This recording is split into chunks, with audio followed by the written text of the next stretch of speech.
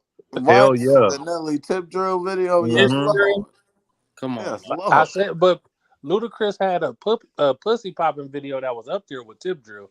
Oh hell yeah, fact. Yo, Lil Jon had one too. Yeah, I like them girls. Them motherfuckers was lit. Like them girls. Hey, but you know what, dude? Y'all remember that one though? It was like white girls. That's your shit. That was hell yeah, it is. When that one used to come on, oh man, boy, I would grab that motherfucking lotion quick, nigga. Hey, that nigga used to had the white girls giving him head in the video and shit. Hell yeah, boy, nigga, I kept the lotion handy, nigga, waiting on that one to come on. Yo, the conversations. The conversations be crazy. But look, remember, I ain't got no panties on. Got them city bullies on Instagram and TikTok, man. Show me some love, on the dance floor. What do you mean? Yeah, got them city bullies on Instagram and TikTok. Y'all niggas is pervs up here. I'm a big we just reminiscing. That's all. We just reminiscing. I kept the lotion. I kept the bottle of Jergens handy. Hell yeah, you got to. Hey, I remember. Nigga, we used to come to my house and shit after school and kick it. So nigga, we all roasting and shit. I got the lotion sitting on the side of the bed, right there. The nigga like, what you doing with that empty ass lotion bottle on the side of your bed? Nah, bro. I used to do like some weird ass shit. Man, you know what? Never Yeah, I'm mind. out of Don't get me on here Don't start your American Pie. me telling all my damn childhood stories. Man, Look, if you get like a fucking like, never mind. Anyways, go ahead. Yeah. That nigga victimized it. He is crazy. I'll just say this. I know that I'm not the only one who penis on here has been in some motherfucking like strange ass places. You gotta I know that I'm not the only one. All right, I'm not the only one. I might have to log off now. Let me go see how many people are watching Stippers. Gosh. Oh my God. Yeah, but anyways, though. Cowboy. You know what? Everton Jones has fallen off, but it's still delicious. Yeah, Everton Jones definitely fell. Hey, Smoke. You ever went to Smoking Woods? Smoking Woods, I feel like, where is it? It's like Telegraph. West Oakland Telegraph here. It's on Telegraph. West Oakland Telegraph. Yes, Is that the one? Is that on Mandela Expressway? No, it's on North. It's in North Oakland. It's right across the street from the McDonald's. Is that the hood? Jack in the Box. All of Oakland. McDonald's Jack in the Oh Box. yeah, my bad. Oh, wait. Is it the Wait a minute. Hold up. Smoking Wood. I know there's Korean places right there, and there's a Japanese spot. It's right next to them. It's right next to the Korean spots. It's right by the sushi spot. No, I've been to the sushi spots. I don't think I've been to Smoking Wood. I've been to the Korean spots and I've been to the sushi spots. What about the spot in Brookfield? The barbecue spot right there at the store. Yeah, Brookdale now. I remember fucking Flint's used to be the shit back in the day, but that shit closed down. It was a long fucking time. That's I didn't like trust the Brookfield because it was Arabs selling pork, but they like they got some Brookdale. cool That's sauce kind on their of shit. fucking far for me too. Yeah, Brookdale too's got that far. Brookdale's hella too fucking far. Yeah, man. Faster base of shit. Yep. Said y'all some freaky niggas up here, man. That nigga cares. That nigga. I don't give a fuck. I done did some wild shit. Hey, like I said, I know that I'm not the only one. I know I'm not the only one. Might be the only one. I don't even know if I should even say it.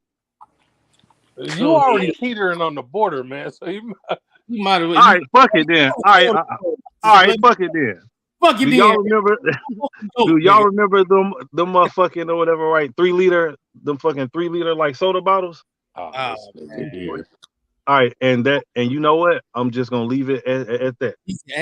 The 3 liter soda bottles because you know it, like shit. Man, never mind. Yeah. This nigga's on his American Pie shit. I'm telling you. Hey, Cal, this is where you need your little drop. Section does not promote any of this shit. You know what I'm saying?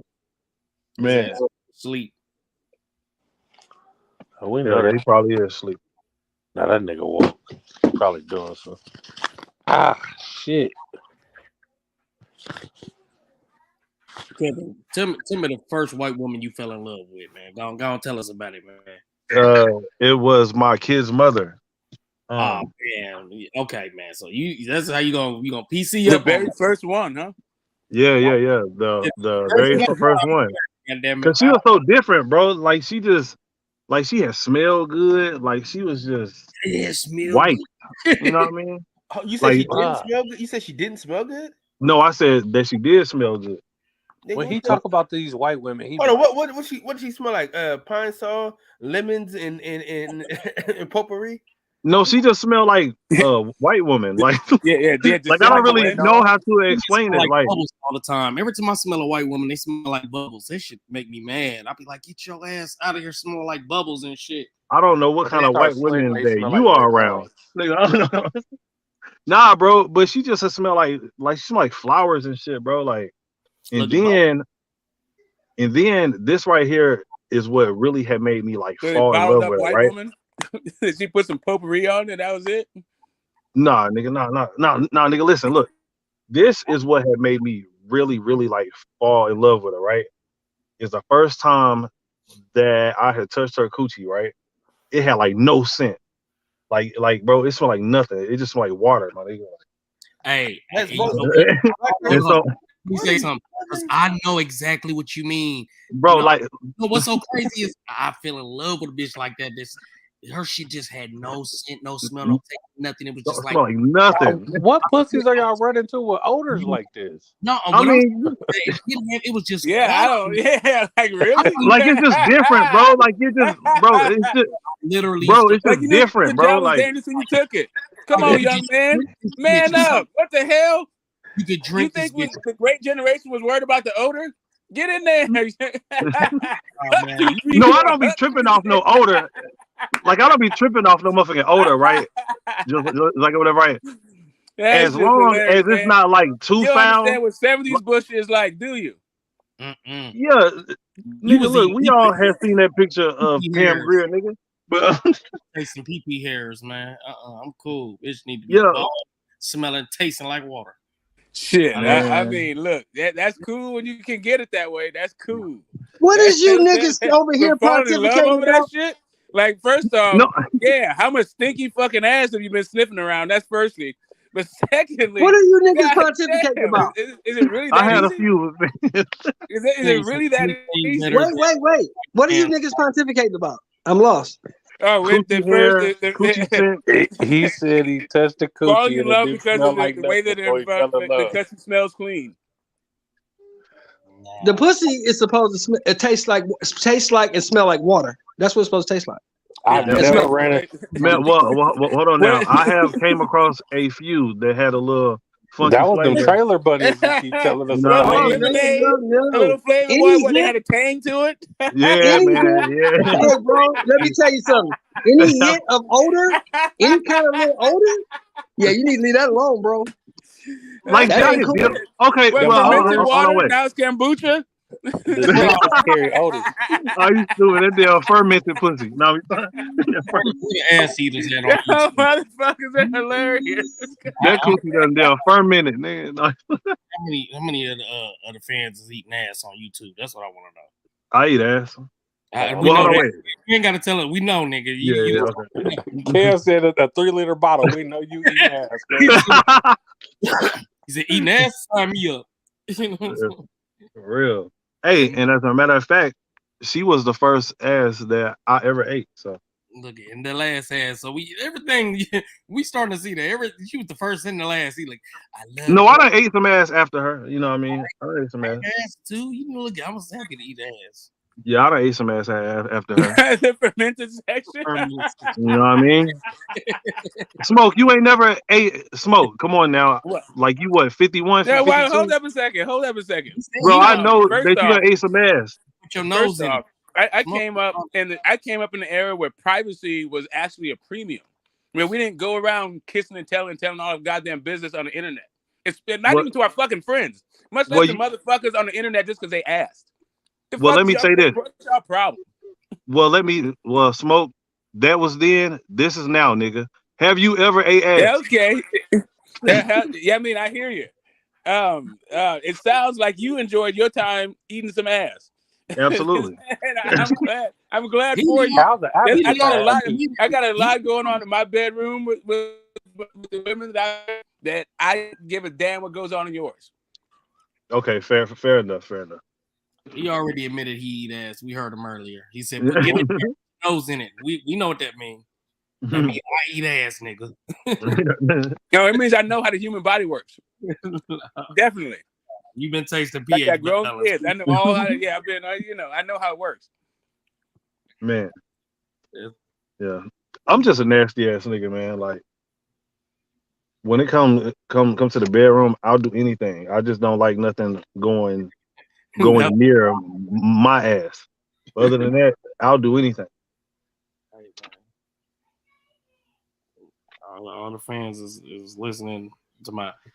So he just out here eating ass.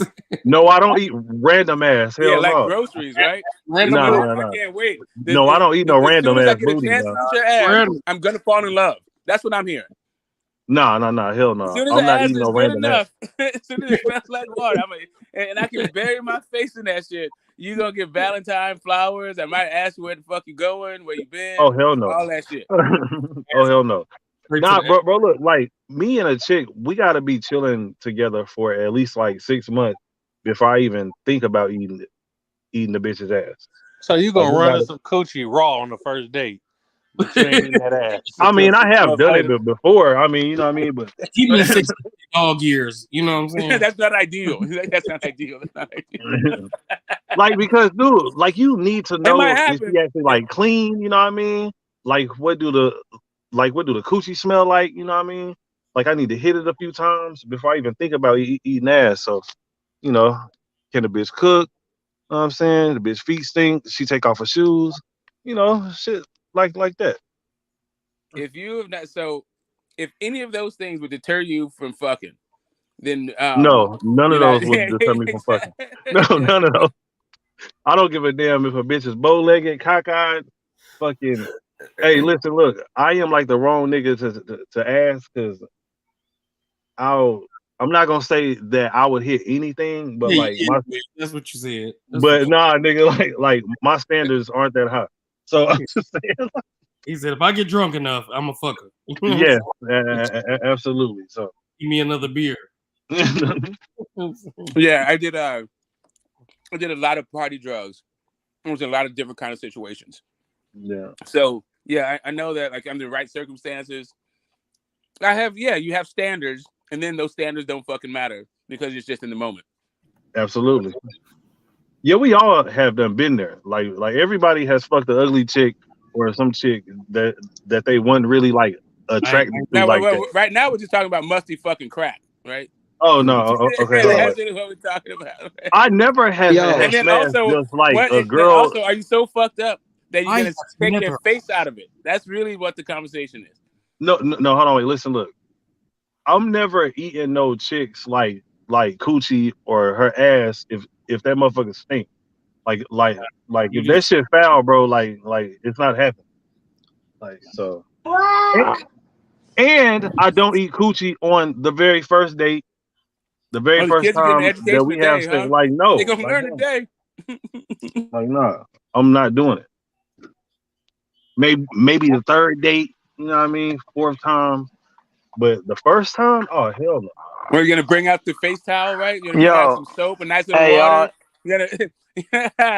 Smoke. Make sure my phone. Hello. Yeah. What's Smoke. Up? My phone died. My phone died in the middle of all that shit, dog. Did y'all situate that shit? Says which one? You and Jesse. You and Jimmy.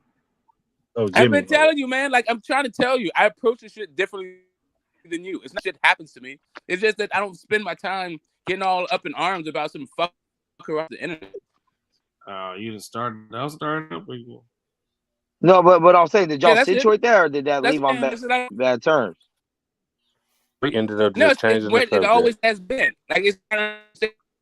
Well, I'm saying because he's not on the panel no more, so I didn't know if he got kicked off. So no, well, he'll pop up again. Like this happens. Yeah, but what kind? What I was trying to ask you through all that is what kind of what did he say with the racial slurs? What was he talking about? Like, what did he say? What this dude used to do? Like, here's the thing: he would go in the panels. He'll be like backstage and just drop like like N-bombs and all foul shit, and then like not leave. Like he was doing this shit. Like he did it to Gabe, did it to Just Do. He would do like N-bombs. The most foul fucking shit, dude. Like just like when I tell you that like is the racial slur shit that like trying to use that stuff to like get under your skin. That's what he does. Like he tries to do these arguments that if you're stupid, right? Like, oh yeah, racism is not a problem. Racism doesn't anyway, bro. Man, listen, I'm too old for this fucking for little kid games on the internet. That's it. That's all I'm saying. He plays a whole bunch of little kid fucking race baiting games because he gets a kick out of that shit, probably because he's a little kid, right?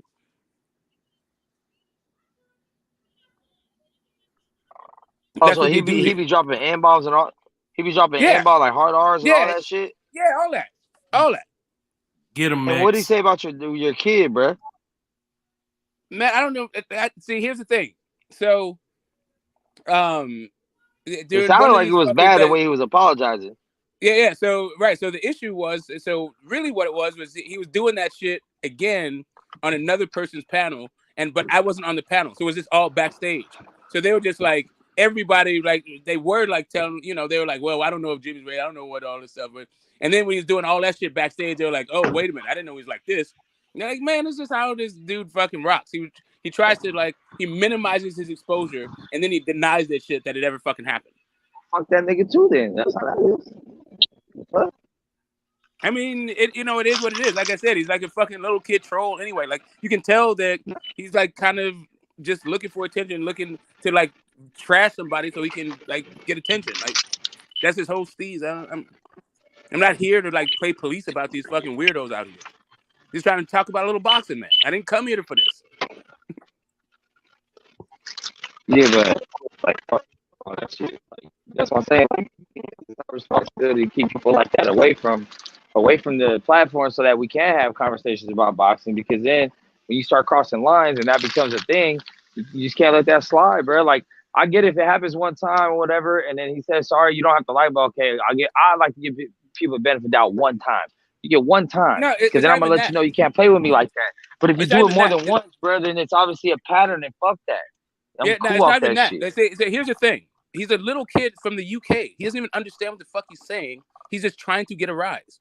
That's the whole fucking point of this whole thing. It's just kind of like people on the internet. How old is this is what they do. I don't fucking know. You say little kid, like. Yeah, that's what I'm saying. You're old, Smoke. So everybody. Yeah, that's what I'm saying. You old as fuck. I mean, I don't think he lives has an old apartment. I don't think he's ever fucking done any shit in anything in life. He's a little kid that gets off of fucking trying to antagonize strangers on the internet.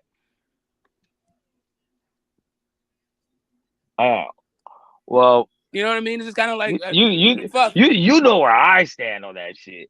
So I'm just saying, like, fuck him too, though. If that's the type of character it is. My thing is, it's like, look, like you keep the circle of people around you to be solid people. So that way, when you have disagreements about opinions, you know it doesn't go further than that because you guys are solid people. Now, once you start letting these other people enter your like circle of conversations and shit, then it deters shit because it's like, look, now we got to address this shit because this is going too far. When you saying racial shit or talking about kids, that's an attack that has nothing to do with nothing. Now, if you want to call someone individually, like, hey, you're a punk, I don't believe in what you're saying, you're da la la la, that's an attack on that individual. But you start talking about kids are innocent and have nothing to do with shit.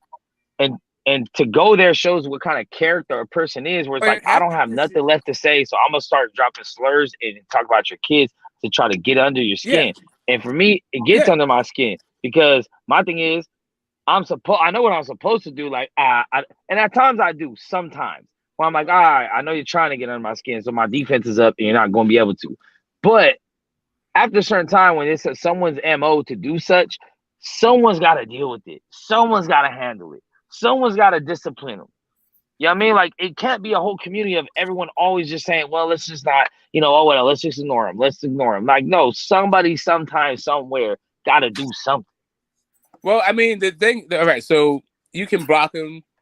There's any number of things that you could do if that's the thing you want to do. But I feel like engaging with people is probably better than blocking them. And like, I don't know if like just screaming at them in a bunch of obscenities is engaging with them. Like if I don't think that they're going to learn or do better.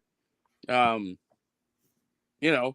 the fact that Jimmy wants to deny his shit says that he understands that he doesn't want to own his fucking own behavior. And like the way that I roll, I don't make shit up like this. Like I'm just not I don't have any interest in fucking destroying anybody's character on this fucking thing. I don't care like that. It's just like I tell you what my opinion is.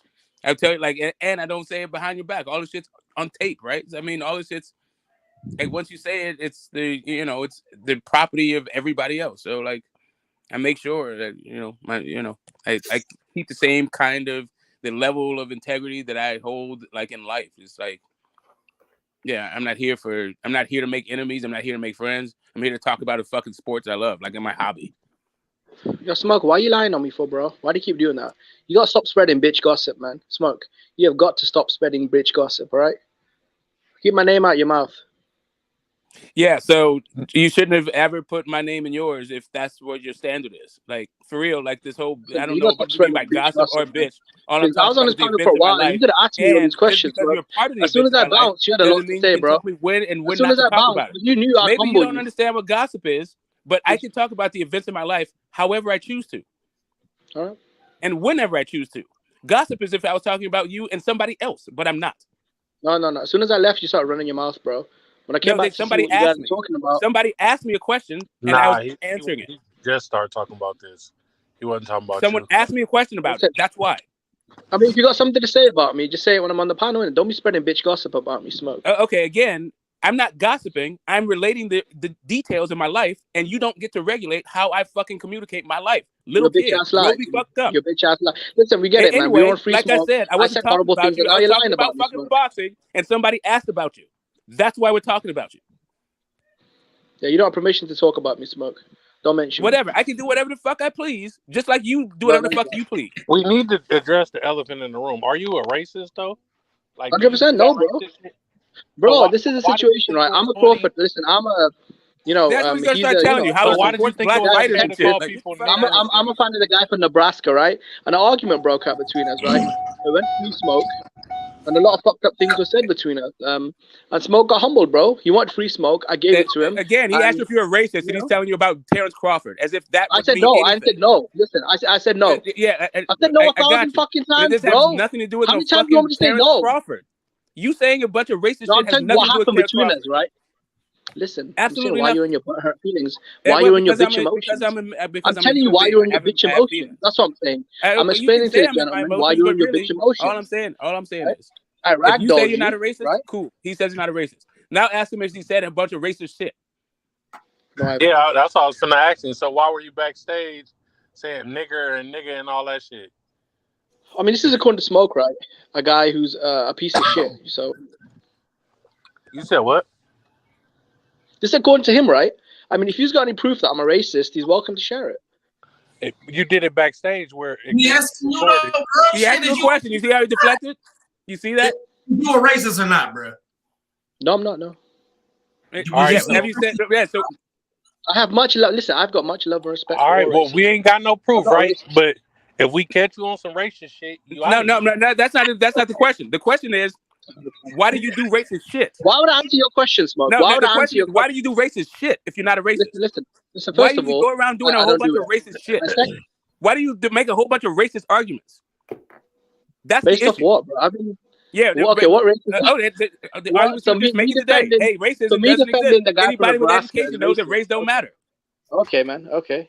So I guess me defending the guy from Nebraska. Okay. Why drop a bunch of N-bombs all over the motherfucking place? Why do that? Why talk about? Why call people Uncle Toms and Coons and all that? You're the only one that's that. There's a problem, though, Smoke. You're the only one saying why this. Do that? I'm asking you because you said you're not a racist. So why do you do all this racist shit? I've never done any of that though, Smoke. Okay. So right now, when I pull up the Q to God's conversation we had about this on his channel like 2 weeks ago, you won't be there's no evidence of you going calling people Uncle Toms and Coons and all this other shit. No, you didn't do that. That wasn't you. Oh, you mean when you were tap dancing? Oh no! Wait, hold up a second. You just said you didn't do that. So now that I'm mentioning the proof that you did do that, so now you are admitting to it. So if you're not a racist, why do you do all this racist shit? Okay, calling you an Uncle Tom isn't racist though. Okay, great. So if you're not a racist, why do you do all this racist shit? What racist shit? Calling you an Uncle Tom? We're just talking about racial slurs. Again, listen. Hey, Max. You are the racist, Hey, Max, you remember when you're talking about racial slurs? Hey, you remember when you're talking about racial slurs? The WB that Destiny. Listen, you're defending Steven Espinoza, bro. You remember that? You remember the racial slur thing? You were more worried about Steven Espinoza's financial situation than you were about the super fight, bro. This is what happened, bro. This is what happened. I'm telling you, boxing. You're worried about Steven Espinoza's bank balance, right? I was on there talking about how the guy from Nebraska, like the fight should happen, and you were capping for Steven Espinoza, bro. You were worried about his fucking pockets. You were pocket watching Steven Espinoza. So when we talk about boxing, you start talking about racial slurs. No, I haven't talked about. Okay, great. So awesome. So like we said, so like I was saying to Tex-Mex, this is what you deal with, right? So you can talk about whether he's racist or not, but I'm telling you that this dude can't help himself when we're talking about boxing to throw in some kind of racial fucking slur all over the place. To make racist fucking arguments all over the place. So like you just said, like we just heard. When did I do this, though? Like we just heard. I was talking about Steven Espinoza, so he called me an Uncle Tom. I'm the easiest guy going, man. I don't know what you're talking about. See what? Here's the whole thing. Then he goes, I'm not a racist. Cool. You can not be a racist in your own minds. The shit that you do is the thing that racist people do. So I don't know What's how that? your actions are What's that? indistinguishable from a racist action. You can feel how the fuck you want to feel about it, about yourself. I don't care. Well, thank you. I'm allowed to have I my own don't feelings. care about your Thank you. opinion of yourself. Thank you. Most people lie to themselves about their opinions, right? So you going around saying I'm not a racist, great. Pat yourself on the back. But you keep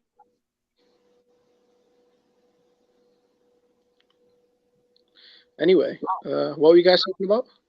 All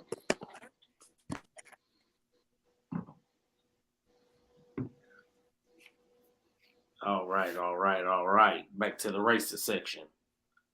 You know what I'm saying? That's crazy, bro. Me defending a guy from Nebraska somehow makes me a racist. Yeah, by I mean, saying I don't know. by using racial. I don't know what to tell you, man. I don't want to cop for Can you talk about boxing without using racial slurs? Is it possible? When the fuck? Are you capable of talking about boxing without using racial slurs? So if I was talking about the same thing but wasn't black, would you be talking about Uncle Tommy? And why? If so, why do you need a racial slur in order to describe that behavior? So that's what. Because you say and do you a bunch of run your racist mouth, shit. right? No, this is the problem, Smoke. This is the problem, right? You call me a racist, you run your mouth, and when I fire back, you because you say and do a bunch of racist shit. It is what it is, bro. You know, it is what it is. Because you say and do a bunch of racist shit. And so when we're talking about somebody else doing it, that's what I was showing you as an example of the kind of dumb shit that happens on the internet. People like you happen on the internet all the time. It's not anything to get upset about. Smoke, I barely know who you don't have to trip off of it every fucking 5 minutes just because an idiot comes along and needs to use race to get under somebody's skin. Because they think it's like free smoke or it's antagonistic or you're like big and bad. Like this is fucking stupid. This shit's fucking dumb. Just grow up. Bro, you need to seek medical help, bro. Like seriously, Smoke. You need to get yourself some kind of you need some kind of medical help, bro. Because you're on here talking about fantasies.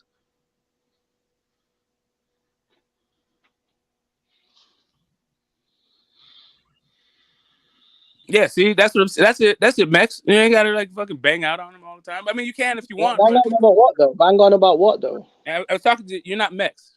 I was talking to Max about a situation. You were just an example. What situation? Hey, I got it. You'll get caught up. Do playback game. I was talking to Max though. Listen, you asked me a question. Am I racist? I said 100% no. I understand. I mean, I don't know what listen, to tell you. Listen, I don't owe you any serial killer. Listen, Smoke. Yes. I don't owe you anything. Killer, are they a serial killer? I don't owe you no. anything, Smoke. I understand. Listen, Smoke, they're asking you for your opinion of you. They're not asking for empirical data whether or not you're a racist. You're not the one that called yourself a racist. I'm the person that called you a racist. And then I said the shit that you did. Well, and now you're trying to fucking justify the shit that you did. I like a donkey's ass with your opinion. Listen, yeah, Smoke. I got you. But they didn't ask for my opinion. They didn't ask for my opinion. They asked me for what you did. That made me say what I said. What I do? Okay, cool. Now, cool. Keep playing dumb. It's all good. I mean, look, man. At the end of the day, bro. You didn't do anything. Me defending the guy from Nebraska makes me a racist. I mean, I don't know, man. Yeah, you were. I don't know what to tell you, man. I don't know what to tell you. I think you're trying to skip over it, Jimmy, man. He didn't say you defending the guy from Nebraska was why you were racist. The Colt and the Uncle Tom. No, this is what our original nigger behind stage and shit is why you said you were racist. I've never said that, though, bro. I've never said that. Correct.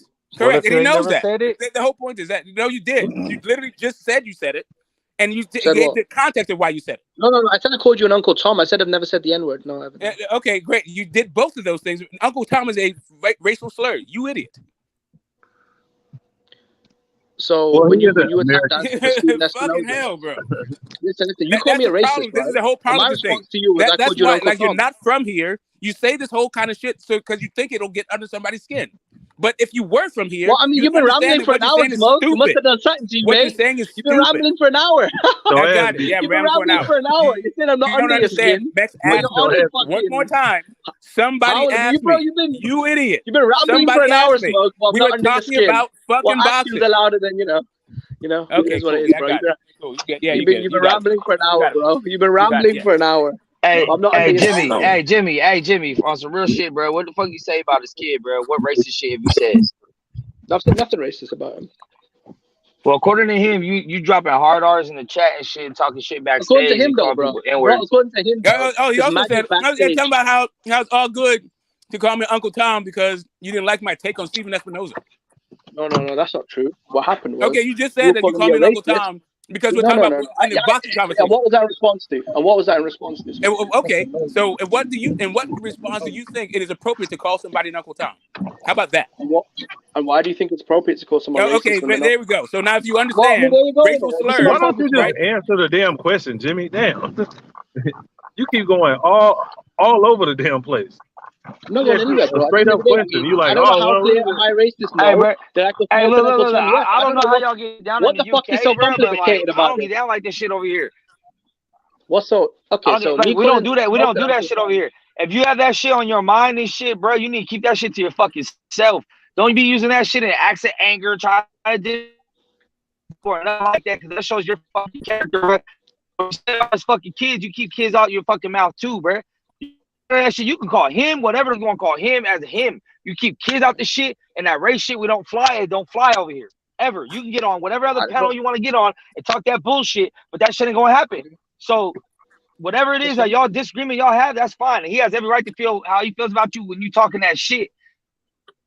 Yeah. Okay, this is something that happened. No. You need to not say that shit, bro. Don't ever talk like that. I don't give a fuck how long ago it happened. It don't fucking matter how long ago it happened. There ain't no expiration date on disrespect, nigga. What the fuck you talking about? Okay, like, here's the thing: if you get mad and y'all have it out about whatever the fuck y'all have it out with, that's cool. That's cool. We men do that, but keep kids out of it. Keep race out of it. That's it. That's it. Other than that, do what you want to do. Come up with something creative. Who gives a fuck? No, bro. I'm just saying. I don't know if it's a culture thing or some shit. That's how y'all get down out there, but that's not how it happens over here, bro. No, bro, listen, I respect what you're saying, but my problem is this, though. Smoke brought race into this, not me, right? So I was saying that he was defending Steven Espinoza and this and that. I was being critical of the PBC, how they were treating the guy from Nebraska. And Smoke turns around and says, oh, you're a racist because you don't like Al Heyman. And my response is, well, okay, well, then you're an Uncle Tom because, you're trying to protect Steven Espinoza. This is my problem, bro. You can't have it both ways. You can't bring race into the argument and then play victim when the other guy fires back. You cannot have it both ways, bro. Is this true, Smoke? Is that how it went down? I mean, because it's kind of crazy to call someone racist because you don't like Al Heyman. I mean, that is kind of a crazy statement to make. So he brought race into this, and I fired back. Because at the same time, I don't like. At the same time, I also don't rock with people just blatantly calling people racist without nothing to back it up with. I'm not a fan of that shit. I back it up. No, it's not that I back it up. And listen, I already backed it up. Calling me an Uncle Tom is all you fuck with in a boxing conversation, but you want more shit? So why did you call me a racist? You already copped to a whole bunch of shit. I didn't even bring up my daughter. You are the one who brought up my fucking daughter. You already copped to a whole bunch of racist shit that you did. So stop with the whole, like, I brought it up but didn't bring up any evidence. Of course I have. Stop it, bro. Just fucking take the fucking... No, but Smoke, my problem is you brought racism or stand on your shit. That's it. It's not that deep. Listen, when I was criticizing it, I got it. When I was criticizing you, blah blah blah blah blah. Right? Yeah, when you said you came at me like, oh, you're hating on Heyman. That's why I called you a fucking racist. So if you don't use racial slurs, then nobody will mistake you for a fucking racist. I don't care what you think about yourself. Wait, you said he dropped M-bombs in the back though, right? Like hard R. Correct. Of course. And does all that again? Yeah, of course he has. You're the only one saying this, though, right? More than one. You're the only one saying this, right? More than one. No, I'm not the only one who says it. How much? Okay, you know who else will say it? The same thing. Just Do will say the same thing. You know who else will say the same thing? Gabe will say the same thing. You know who else will say the same thing? Dick Justice will say the same thing. If you wanted to go outside of black people, you go to Croatian dude. You know who else will say the same fucking thing? Man, if you don't stop playing with me, I don't give a damn about this whole thing that you're trying to fucking build on the internet. It's just fucking stupid. That's all. Yeah, hey, bro, if you dropping hard R's, you gotta get the fuck out, bro. Come on, no, man. I never did that. I mean, the Uncle Tom shit is like, I kind of understand in the context of the conversation. If he's just blatantly calling racist for not like hey man, you just try to get back with him. I get it, but it's pushing the line. But if you drop a hard R's, that's blatant racism, bro. Like, I don't really know how you feel about it. Because you just made a statement about race not being this thing, but then you got this background. Max, why wouldn't I be doing that right now, though? This is my thing, though. So, Max, why wouldn't I be doing that right now? So, what's the difference? So, if I was a racist, why wouldn't I be doing that right now? I don't get what you're saying. What you used to be and change your mind, or what? No, I said I've never done it, though. And if I had done it, why wouldn't I be doing it now? That's my point. Who says you're not doing it? Because you've been doing this shit the whole time. I'm doing some other shit behind stage on other panels. All right, man. This Behind is what you've been stage. fucking doing. Maybe you stop doing it. The other subject though? What about the other subject about talking about his kid though?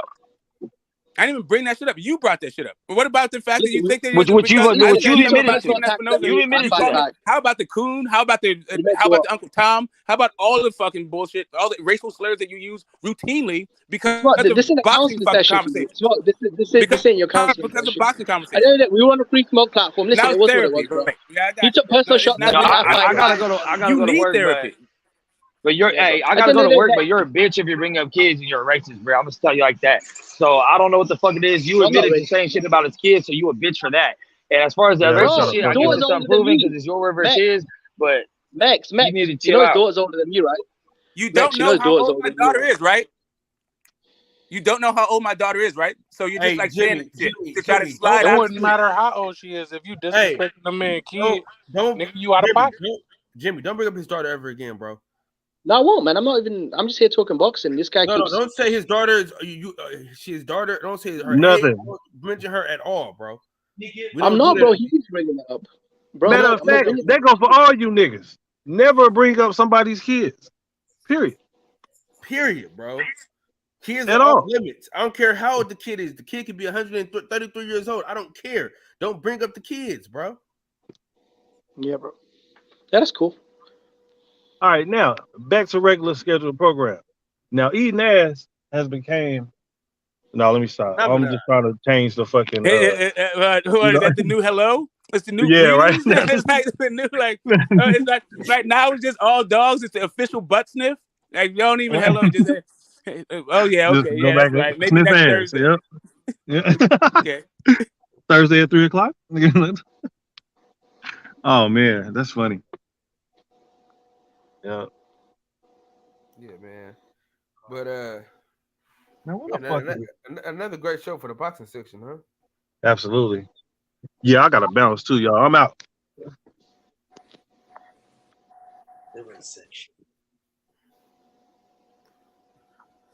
Hey, Smoke. So what you got going on this weekend, man? Is it? Isn't it like fucking Christmas weekend?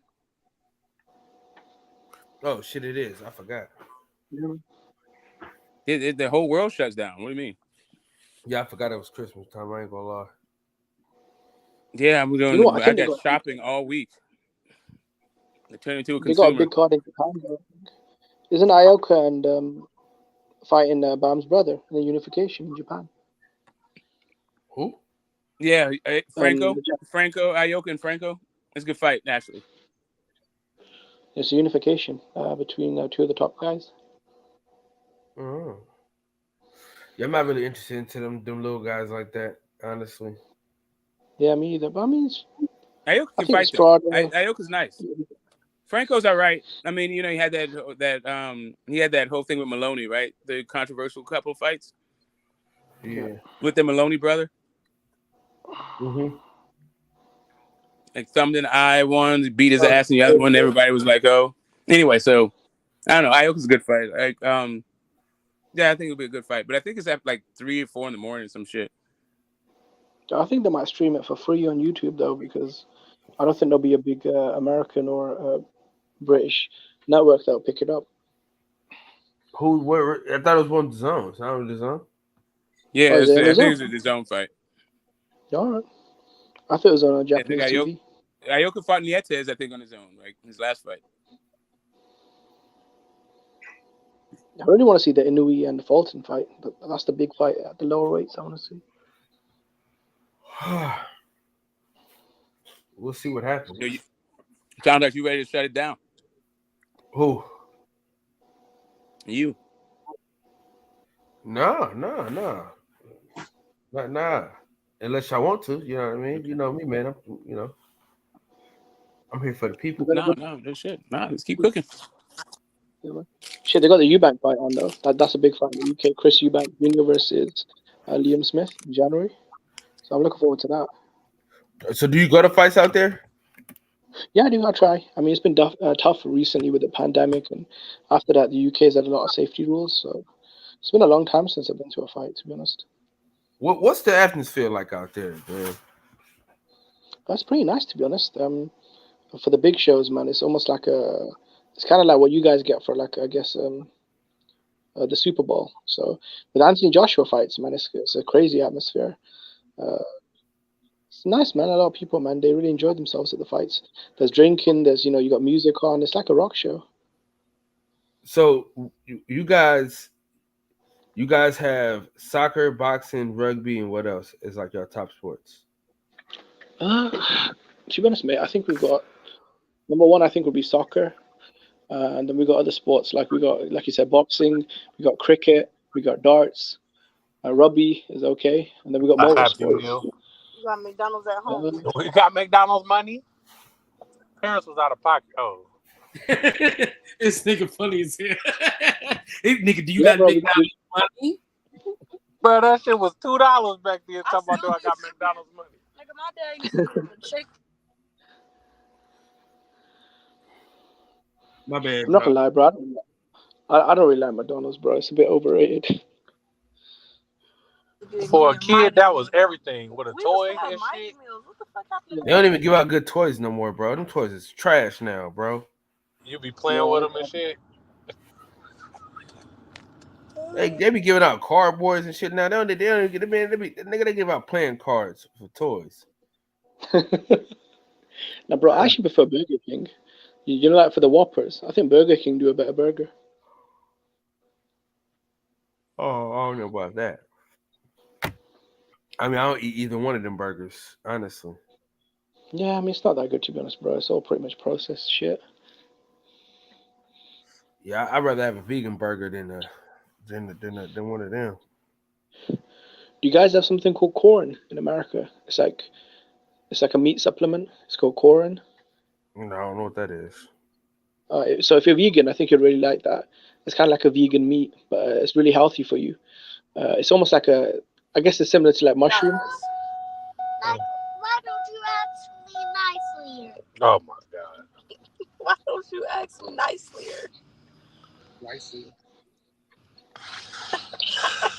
Andy? I wish John would mute his fucking mic.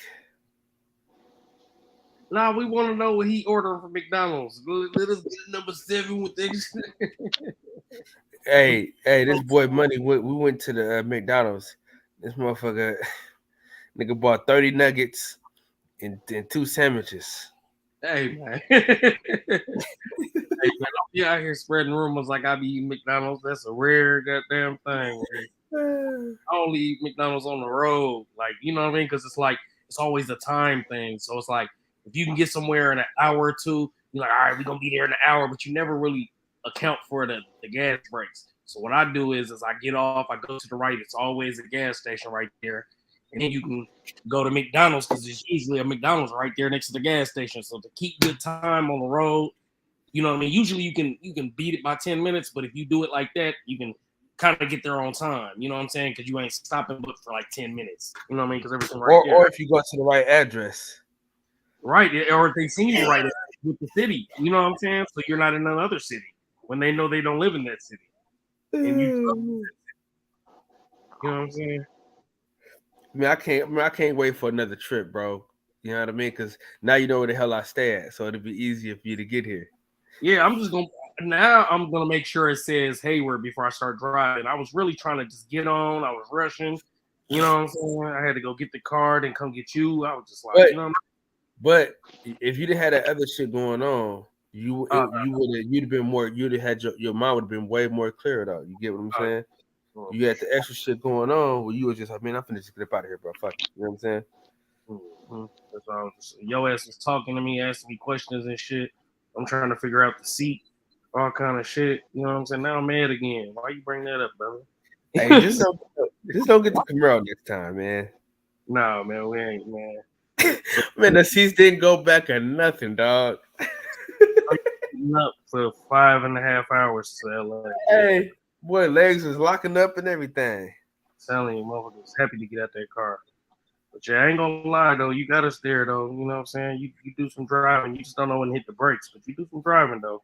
Hey, I'm gonna get you there. Hey, listen, I ain't gonna meet you. I'm gonna beat you there. You know what I'm saying? It's Haney time, mob. What's this about? It's like they got like a boxing group on YouTube. Oh, hell yeah, man. Yeah, I'm You ready to slice apples, baby? I'll probably be back that way like shit a little bit after the first. You know what I'm saying? And then you said ATL in February, so we could do that. I'm just come to Atlanta and then shoot to Nashville. You know what I'm saying? Is that a big event though in Atlanta? Is it a big promotion?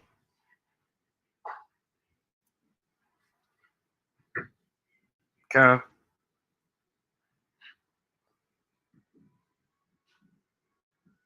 He's done went to sleep on me, man. Smoke, what's up, man?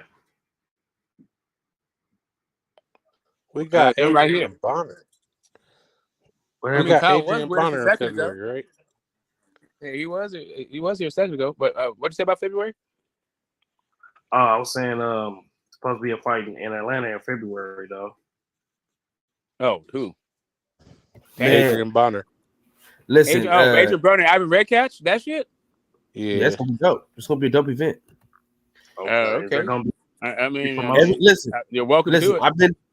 I've been to 2 fights in Atlanta. Every fight that I've been to in Atlanta, no matter who is fighting, has been lit. I've never been to Atlanta. Huh? I haven't been to Atlanta. I drove through Georgia going to New Orleans. Well, it's time for you to get your ass in gear and come on. This is the time to go. It's gonna be a great fight, bro. Adrian Broner versus Ivan Redcatch. I'm gonna tell you why though. Right? I'm gonna give you some games. I was with you with a great event. I was down with you that, but now you hear me out though. You're gonna love this one. The next fight, because we glad Jose Ramirez didn't take that money. So now Regis can do a voluntary. So if Adrian Broner does what he's supposed to do and beats Ivan Redcash, we have a fight between him and Regis Prograis. Yeah, Adrian Broner want that fight. He want it. He want the fight. That's the fight he been talking about. So he got. But I know he's been talking shit on the internet about wanting to fight Blood. Yeah. So he got to. But he got to do his part though.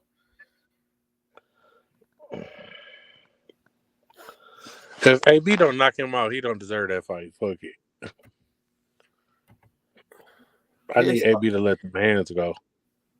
Yeah, we just need AB to win. And he needs to win convincingly.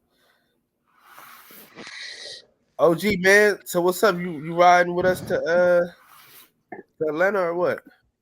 When's the Atlanta fight? February 25th. Hey, hold on. Yo, did y'all say that AB wants to fight Regis Prograis? I thought you said that, leave, Kevin. He said that dumbass shit. I thought you had to leave, Kevin. Nah, nigga, listen, look, I'm back because I had heard some bullshit. Oh, you just left the show. He said that stupid ass shit. He said after he gets his two Adrian Broner needs. Hey, bro, I ain't finished my sentence. Nothing you're saying has anything to do with. Hey, Kevin, so you left the show prematurely just to leave?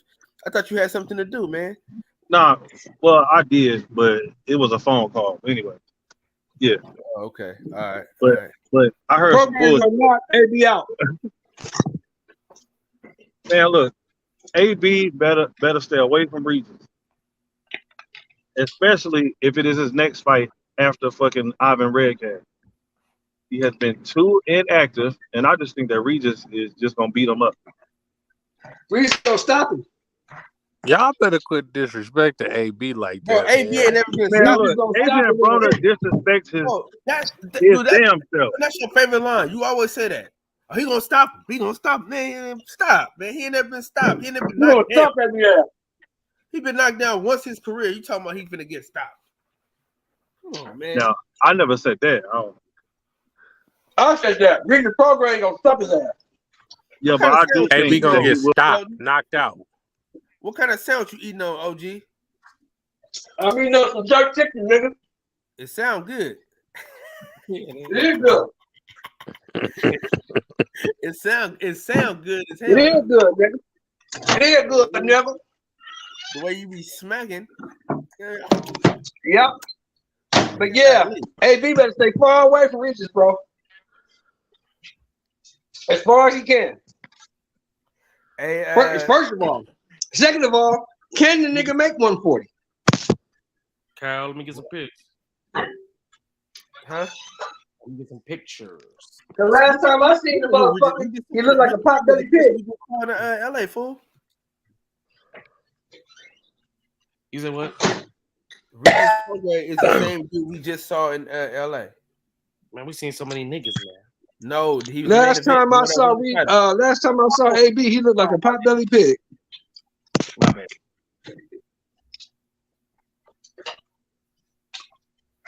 So can that nigga make 140? Hey, OG Sheldon, I don't like your attitude.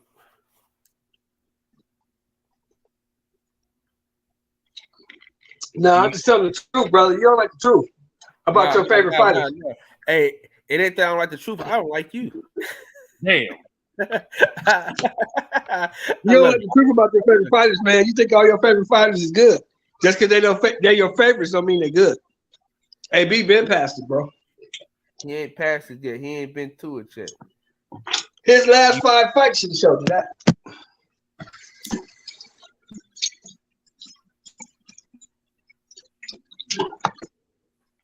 AB been different ever since the Maidana fight.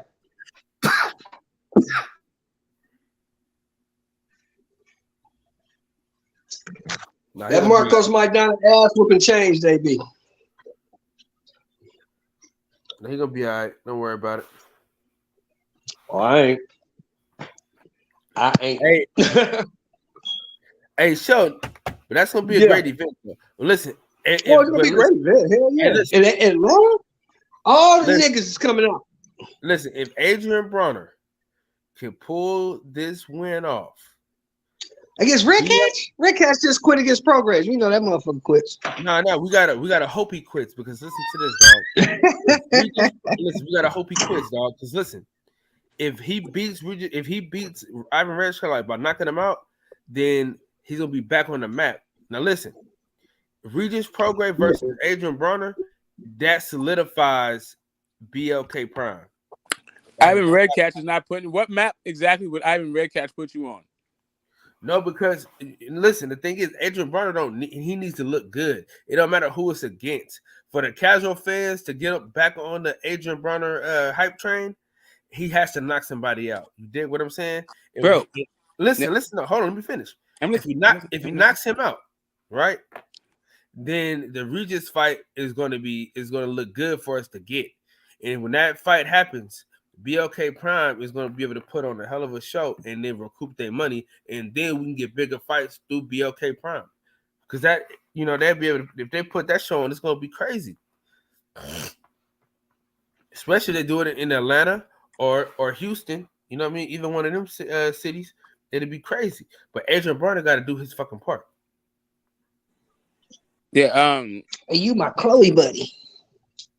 Yeah, so Adrian Bronner is about to fight on an app nobody's about to watch against a guy that nobody cares about the outcome in this fight. It's not about to put him on any kind of map except for, I don't know, a guy that will fight Regis Prograis, and maybe it's a plausible guy. I mean, he's a name, but like nobody's trying to fight Regis. I'd rather Regis got the Teofimo fight.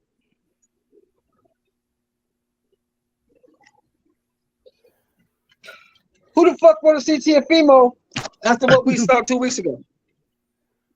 Yeah, that's what I'm saying. Like, who's the hell wants to see Adrian Bronner? What we see after we see what we seen after the last 2 years, right? Like, the nigga was stressed out, man. T.O. Oh, that's his excuse. He was stressed out. Yeah, but I guess that hey, Smoke, I don't like your attitude, Smoke. Oh, hold on, Smoke. I don't like your attitude as pertains to Adrian Bronner. Listen, as a guy who has a dad body, I know one when I see one. Man, Adrian Broner is not washed up like that. He just needs to stay active, man. No, listen. The issue is not whether or not he's good enough to be Ivan Redcatch. Like, let's say if Ivan Redcatch gets robbed in this fight, then I'm laughing at you guys. That's the first part. Oh, the second part of this whole thing is, even if he beats Ivan Redcatch, it's a big so what. Ivan Redcatch was a goddamn crash test dummy in a Tank Davis sparring match. Damn. Beyond that, all I'm saying is, Prograis, it's a good name for Prograis' resume. I don't think it's a good fight. It's probably a fun event and a good build-up and all that other stuff. I don't think it's going to be a very good fight, though. But at least Prograis gets a shot because nobody seems to want to fight Prograis anyway. Right. Yeah, and don't be bringing up no goddamn sparring. We saw fucking Redcatch quit against Prograis. He got hit in the thigh, and the nigga quit. And had to be carried out on a stretcher when he didn't even get hit low. So beating Ivan Redcatch is not going to get you too much.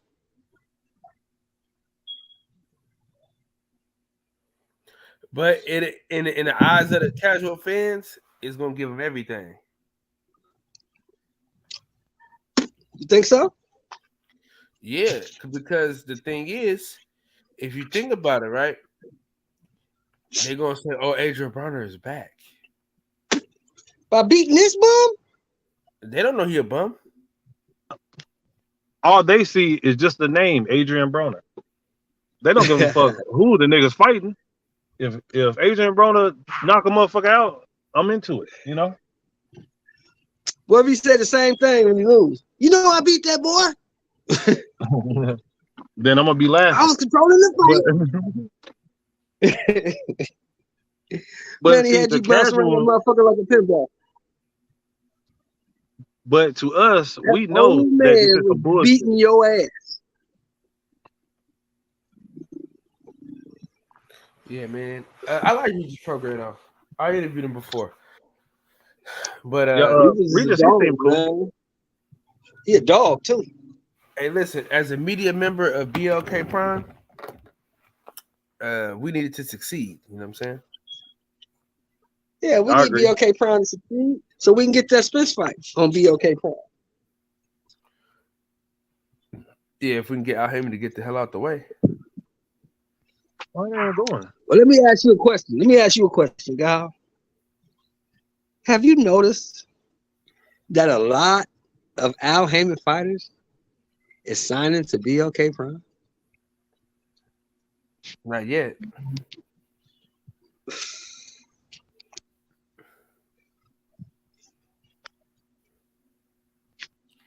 Man, Leonard Ellaby, man. See, this is what happens when you do the boxing section wrong. Either you lose or you lose. You see, Leonard Ellaby. What happened to Leonard Ellaby? Man, you don't see where Mayweather Promotions is headed to now. Where's it headed? To obscurity. It's been obscure. What are you talking about? It's been obscure. You only had one fighter. They don't even have that now, though. Well, Rolling. You don't even have that now. Yeah, that's true.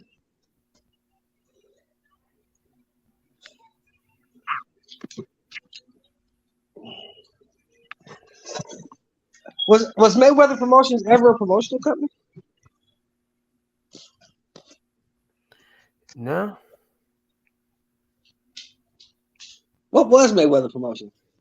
Actually, a force. A force in what? Oh, a farce. It was fake. It was. A farce. Yeah. Yeah, a farce. Yeah, I can agree with that for sure. Yeah, they just did that so Al Haymon can move some stuff around. Yeah. So Tank is What y'all gone.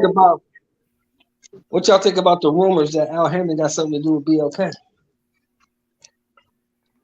He don't.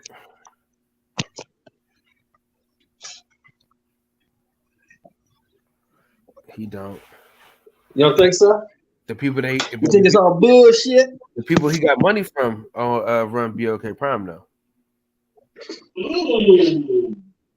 Isn't that interesting? That's why I told you that. That's why I try to tell people that it was going to be a successful event. It wasn't going to be no. That interesting. Mm-hmm. Kev, did he just say what I thought he said?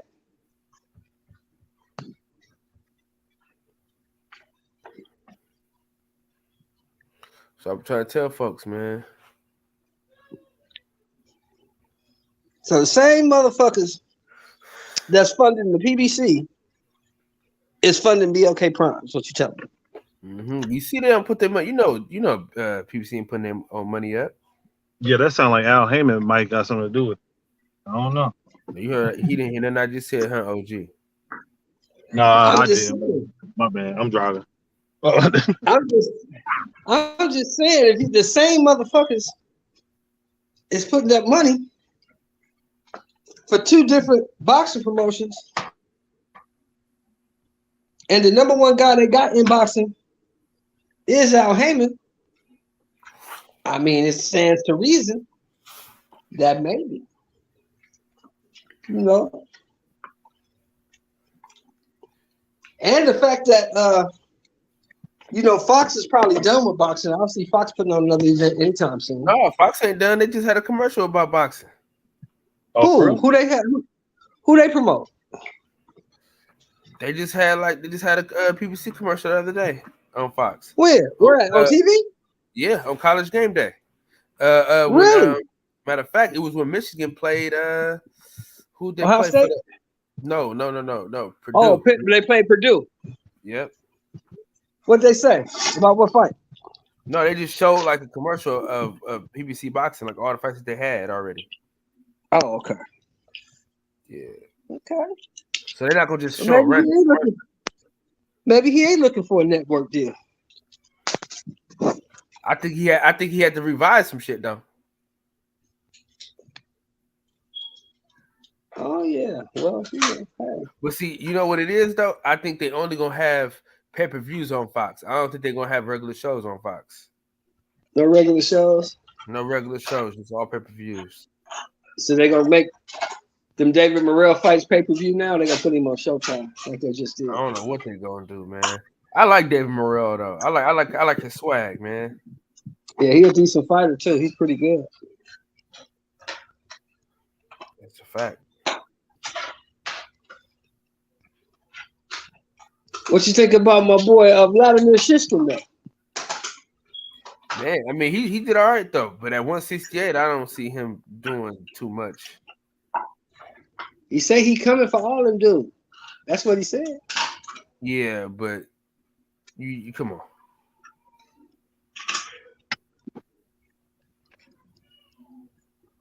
Hold on real quick, y'all. I gotta send somebody upstairs.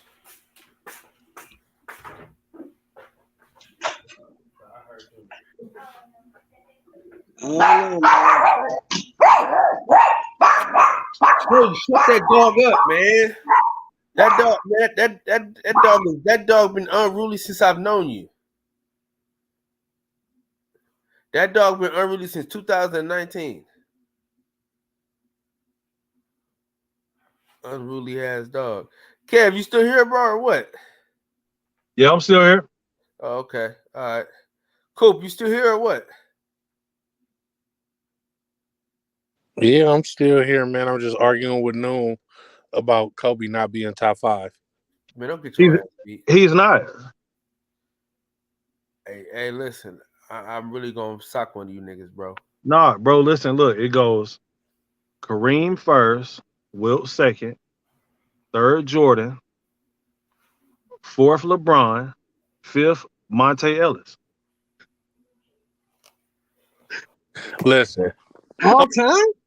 Monte Ellis used to fuck one of the hoes I used to fuck back in the day too. But I had to throw him out real quick. Oh bullshit, bro. No, bullshit. Kareem and Wilt over Jordan, huh? Yes. Why is Kareem your number one?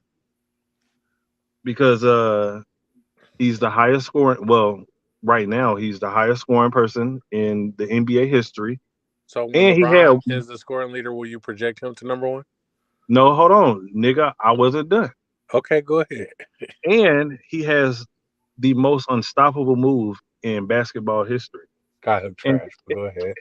And Kareem was just great, bro. Just like everywhere that Kareem went to, Kareem won.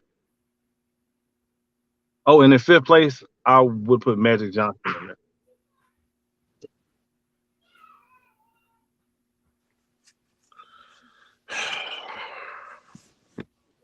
Now, so I'm not debating with niggas who got these old ass players they never seen play in they fucking top 5. Nigga, I'll play with them on 2K, nigga. That's enough. No. Nigga said they raw as fuck on 2K. I don't give a fuck. Okay, fair enough. If we're gonna go off of players that I seen actually play, then I would have to throw Kobe in there then. So, in no particular order, I'll probably say LeBron, Kobe, Shaq. I did see Jordan play. I'm trying to think who would be the fifth one though. Probably Tim Duncan. Oh yeah, it's a tie for me between Tim Duncan and fucking Dirk.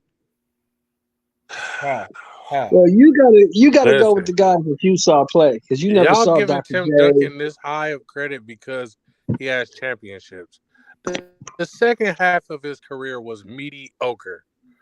Come on, bro. But you got I think he averaged like 17 and 6. But you gotta remember something though. You Tim gotta Duncan. remember something. These guys gotta go with who they saw play. These guys never saw Moses Malone. They never saw Dr. J. They never saw never. Gary Clinton. They never saw those guys. Yo, but listen, look. So y'all wouldn't put Dirk in y'all's top 5 all time? I mean, I'm just talking about. Wait. You got all time? I'm talking about just in between, like, let's say I've been watching basketball since 2000. So from 2000 all the way up to now, you wouldn't put Dirk in the top 5? No. Man, Dirk was a damn beast, bro. He was, but he wasn't top 5. There's so many people that was better than Dirk. Karl Malone was better than top 10. Yeah, but like I never seen Karl Malone Charles play. Barkley was better. I mean, but oh yeah, Charles Barkley was cold. My daddy, he used to have all his little games on this little like tape or whatever. There's too many Charles people Barkley, when you he was a talk beast. about all time top 5 and top 10. There's too many people that was better than Dirk. Dirk is not in the top 10 in any category. Rebounds, points, assists, none of that. Blocks, steals, none of that. Any category you can name in basketball for as a stat, Dirk is not in the top 10 in any of them. Yes, he is. Scoring. Dirk is top 10 in scoring. Look that up. I don't believe it. Nah, bro, listen. Dirk has scored like 31,000 points, bro. Dirk is not in the top 10 in scoring. Yes, he is, bro. Listen, look it up. I'm finna do that right now. Kareem, the lead is 33, right? No, the lead is like 37. 38,356. 38,356. Yeah. That's like, Dirk ain't got no damn 31,000 points. Hell yeah, Dirk, dude. Boy? Let me Google this shit. It goes Dirk, Karl Malone, Jordan, LeBron, and I think that Kobe is in there now.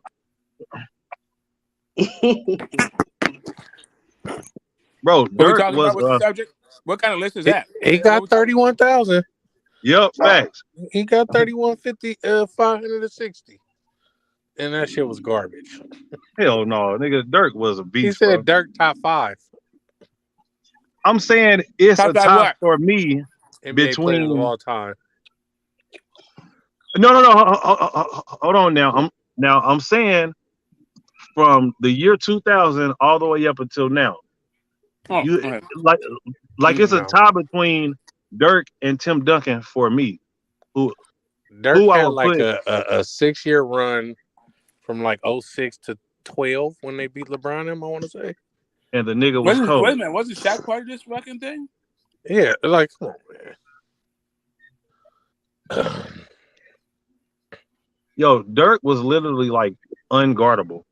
Like nobody could guard Dirk. Bro, most people that are stars in the NBA are unguardable, though, bro. The defense is set for these people to be unguardable. Hey, let's be clear about something. Dirk ain't gonna be 6 for long. Who coming next? Who right He's behind number him? 6. Dirk is number 6. He's number 6. You gotta give it to him. He's number 6. How many points you got? Hold on. Hold on. 31,560. Let me utilize my StreamYard. Why you keep bothering me, little girl? What's up? You need a cash app. Man, go in the house. What, your mama want me to cash app her? Man, they tripping on my damn order. They need to come on. I'm ready to eat, bro. She take cash app? Aubrey, I'm not buying you a slushie. I just bought you McDonald's. Go in the house, bro. Speaking of slushies, at Sonic. It's warm enough for it to get to slushies in the bay right now, right? That's cold snap finally. It finally warmed up a little bit. Now the kids want slushies. It's crazy. It's been 40, 39 degrees out here. Now you want a fucking slushie. Go in the house. Man, buy the baby a slushie, man. I don't want to get hot when I leave. Stop hating on the baby. It ain't hot. It's just it ain't hot. Okay. Stop hating on the baby, man. And we like spoiling. We're grandparents' age now. We're ready to spoil some babies. Right? That's what my mom and them be doing. My mom and them will buy her any fucking thing she want after she done had hella shit. So KD is 16. KD is 16. KD is number 16. Yeah. So it's Kareem, LeBron. Nah, KD. Karl Malone, Kobe Bryant, Michael Jordan, and then Dirk. So my top 5 is basically Kareem, LeBron, Kobe, Mike. So you just gonna copy what they're saying on here? Is what you're trying to say? I basically That's this. That's your top 5 all time. Yeah, that's what I'm gonna go with. That's what I'm gonna go with. He's not old enough. Kobe. You're not old enough to say Bill Russell. That's all. Top 5 all time. Jordan, Magic. I do like Magic. Let's do this. Moses. Let's make it Moses. easier. Let's make it easier. Then, you can't keep putting Kobe. Nah, he said 2,000 on though. To be fair to him, he just said 2,000 on. That's my 5. That's my 5. Smoke. You like it? Let's do this. Let's do an all-time starting 5. Wait a minute. Who did you say after Magic? I said Kareem, Jordan, Magic. Yeah. Moses. After that. Moses. Okay. And then Doc. And then who? All right, let's do it. Doc. Let's do all Dr. J. Oh, Dr. J. Dr. J. Okay, shit. Okay, yeah. All right, let me give you. Don't have Ghost alone. 5. Let's do the all-time starting 5. So I'm gonna go LeBron with the point. LeBron at point. Okay. Absolutely. Okay. Hey. Let him finish. All right. I got Kobe at the 2. No, I got Kobe at the 3, and then I put Jordan at the 2. And then I'm putting. Can we go true to position, sir? No. Let him get his top 5. Let's not cheat. Let's We're playing, cheat. especially in the era of positionless basketball. Right? Let him go. That's not cheating. Just be quiet. Let him get it off. Yeah. Let me finish my goddamn statement, punk. Then I need Tim Duncan. Okay, that's 4. And then I need Shaquille. The most dominant That's player. 5. That's a good 5. That's a good 5. All right, who next? I mean, can we? All right. So, is this like a draft? So, can we say some of the This same is your players? top 5. Your starting 5. My top 5. So all we have some time. of the same players in. Yeah, your top 5 all time. I'll take it. All time. All right. Steph Cool. at the Well, then I'm gonna go. Well, I'm gonna start at the 5. I'm gonna go with Shaq down low. Okay. And then I would go Tim Duncan, but you already did that, so I'm gonna go. We can use the same players. No, I know, but I want to beat your squad though. So I'm gonna go. Garnett at the 4. He was overrated. Okay. Throw my power forward. Not with Shaq, not with KG and Snack. They ain't overrated. That's anyway. Let me keep going. I'm gonna go with Bird. Mm-hmm. At the 3, then I'll go at the 2, the off guard. I'm gonna go Jordan at the 2, and then at the top of the who's keeping all that together. Wow. You know what? Just to fuck with it. Oh, you know what? For the new school, for the current school, I'm getting my guy, the chef Steph Curry, raining down on him. That's what you motherfucker. You nigga. All right, hold up, nigga. All right, listen, look. Hold up, nigga. Listen, look. It's my turn. All right, so look. Point guard, we going Steph Curry, right? Okay. Shooting guard, I'm going Jordan. Okay. At the 3, damn. Hold up. At the 3, give me James Worthy. Okay. At the 4, I want Tim Duncan. And at the 5, give me Shaq. Ain't neither one of you niggas beating my team. I mean, we got a bunch of salient players. You just got what do you got? Who's next? Who's next? Oh yeah, Tim Duncan. For the sake of being different. Yeah. Who's the next? I'm just gonna be different. I'm not gonna pick the same players. I was torn between Dirk and Tim. I want to tip at the point, but for my center, I'm gonna take Olajuwon. Jordan. I'm gonna take KD at the 3. Okay. And, I almost picked him. Damn, I forgot about KD. I almost picked him, but he looks fat like trash right now. And plus, we won without his ass. Hey, who got 2K that can stream this shit? Because we could do a tournament. We could do a live tournament. I can't play no goddamn 2K. Video game. No, we got no 2K, man. Come on, man. We have to buy the grandbaby's consoles. Don't bring no goddamn video games into this shit, man. No, listen. This is what OG, man. Shut your old ass up. Damn. I don't want to hear that shit. You talking about no fucking video games, man. Hey, listen. Hold on, man. We got a guy that shows video games all the time on his YouTube channel. We're not going to disrespect him like that. Listen. Fuck them video games. How about that? Shut your old ass up, man. Go eat some more chicken, nigga. Listen. We could do a simulation. You know what I mean? We can do everybody team versus each other on the team. And then we see what team will win. Who was the last person that went, man? I want to hear that fire. I didn't even get my power forward off. Y'all start going crazy. Go ahead, man, because Kyle with that bullshit. Go ahead. And I'm going to take, just to be different, I'm going to take a young prime Chris Webber. Okay. That's not bad. So give me your 4 up to Chris Webber. You said give me what? Your 4. Yeah, Shaq, Tim Duncan, Jordan. I got Curry. I got Olajuwon. Oh no, I got Magic, Olajuwon, Jordan. Yeah, Olajuwon. Magic, Jordan, KD, Webber, and Olajuwon. Magic, Jordan, KD, Webber, and Olajuwon. That's a good squad. That's a good squad. All right, that's a good squad. All right, who's next? Shit, I'll go. YB, go ahead. No, you ain't going, young Billy. We ain't fucking with No, you. hold on, man. Stop doing that dumb shit. Go ahead, YB. Hold on, Sheldon. Hold on. I got something for you. Shut your ass up, old ass nigga. Go ahead, Billy. Hey, my PG, Irvin Magic Johnson. Shooting guard, Michael Jordan. The 3, LeBron James. The 4, Giannis Antetokounmpo. 5, Dream. Okay. Hey, that's a good squad. That's a good squad. I see that. Yeah, that is a good squad. That's a good squad. I like athleticism. You got Dream, Giannis. Defensively, nobody's team can beat my team. Oh, we destroy your team. Oh, you tripping? Yeah, you tripping. I'm giving you my 5. We destroy your team. I got Bird, man. I got Shaq, goddamn KG, Bird, and Jordan, and I'm raining 3s on your fucking ass from everywhere. Like you tripping?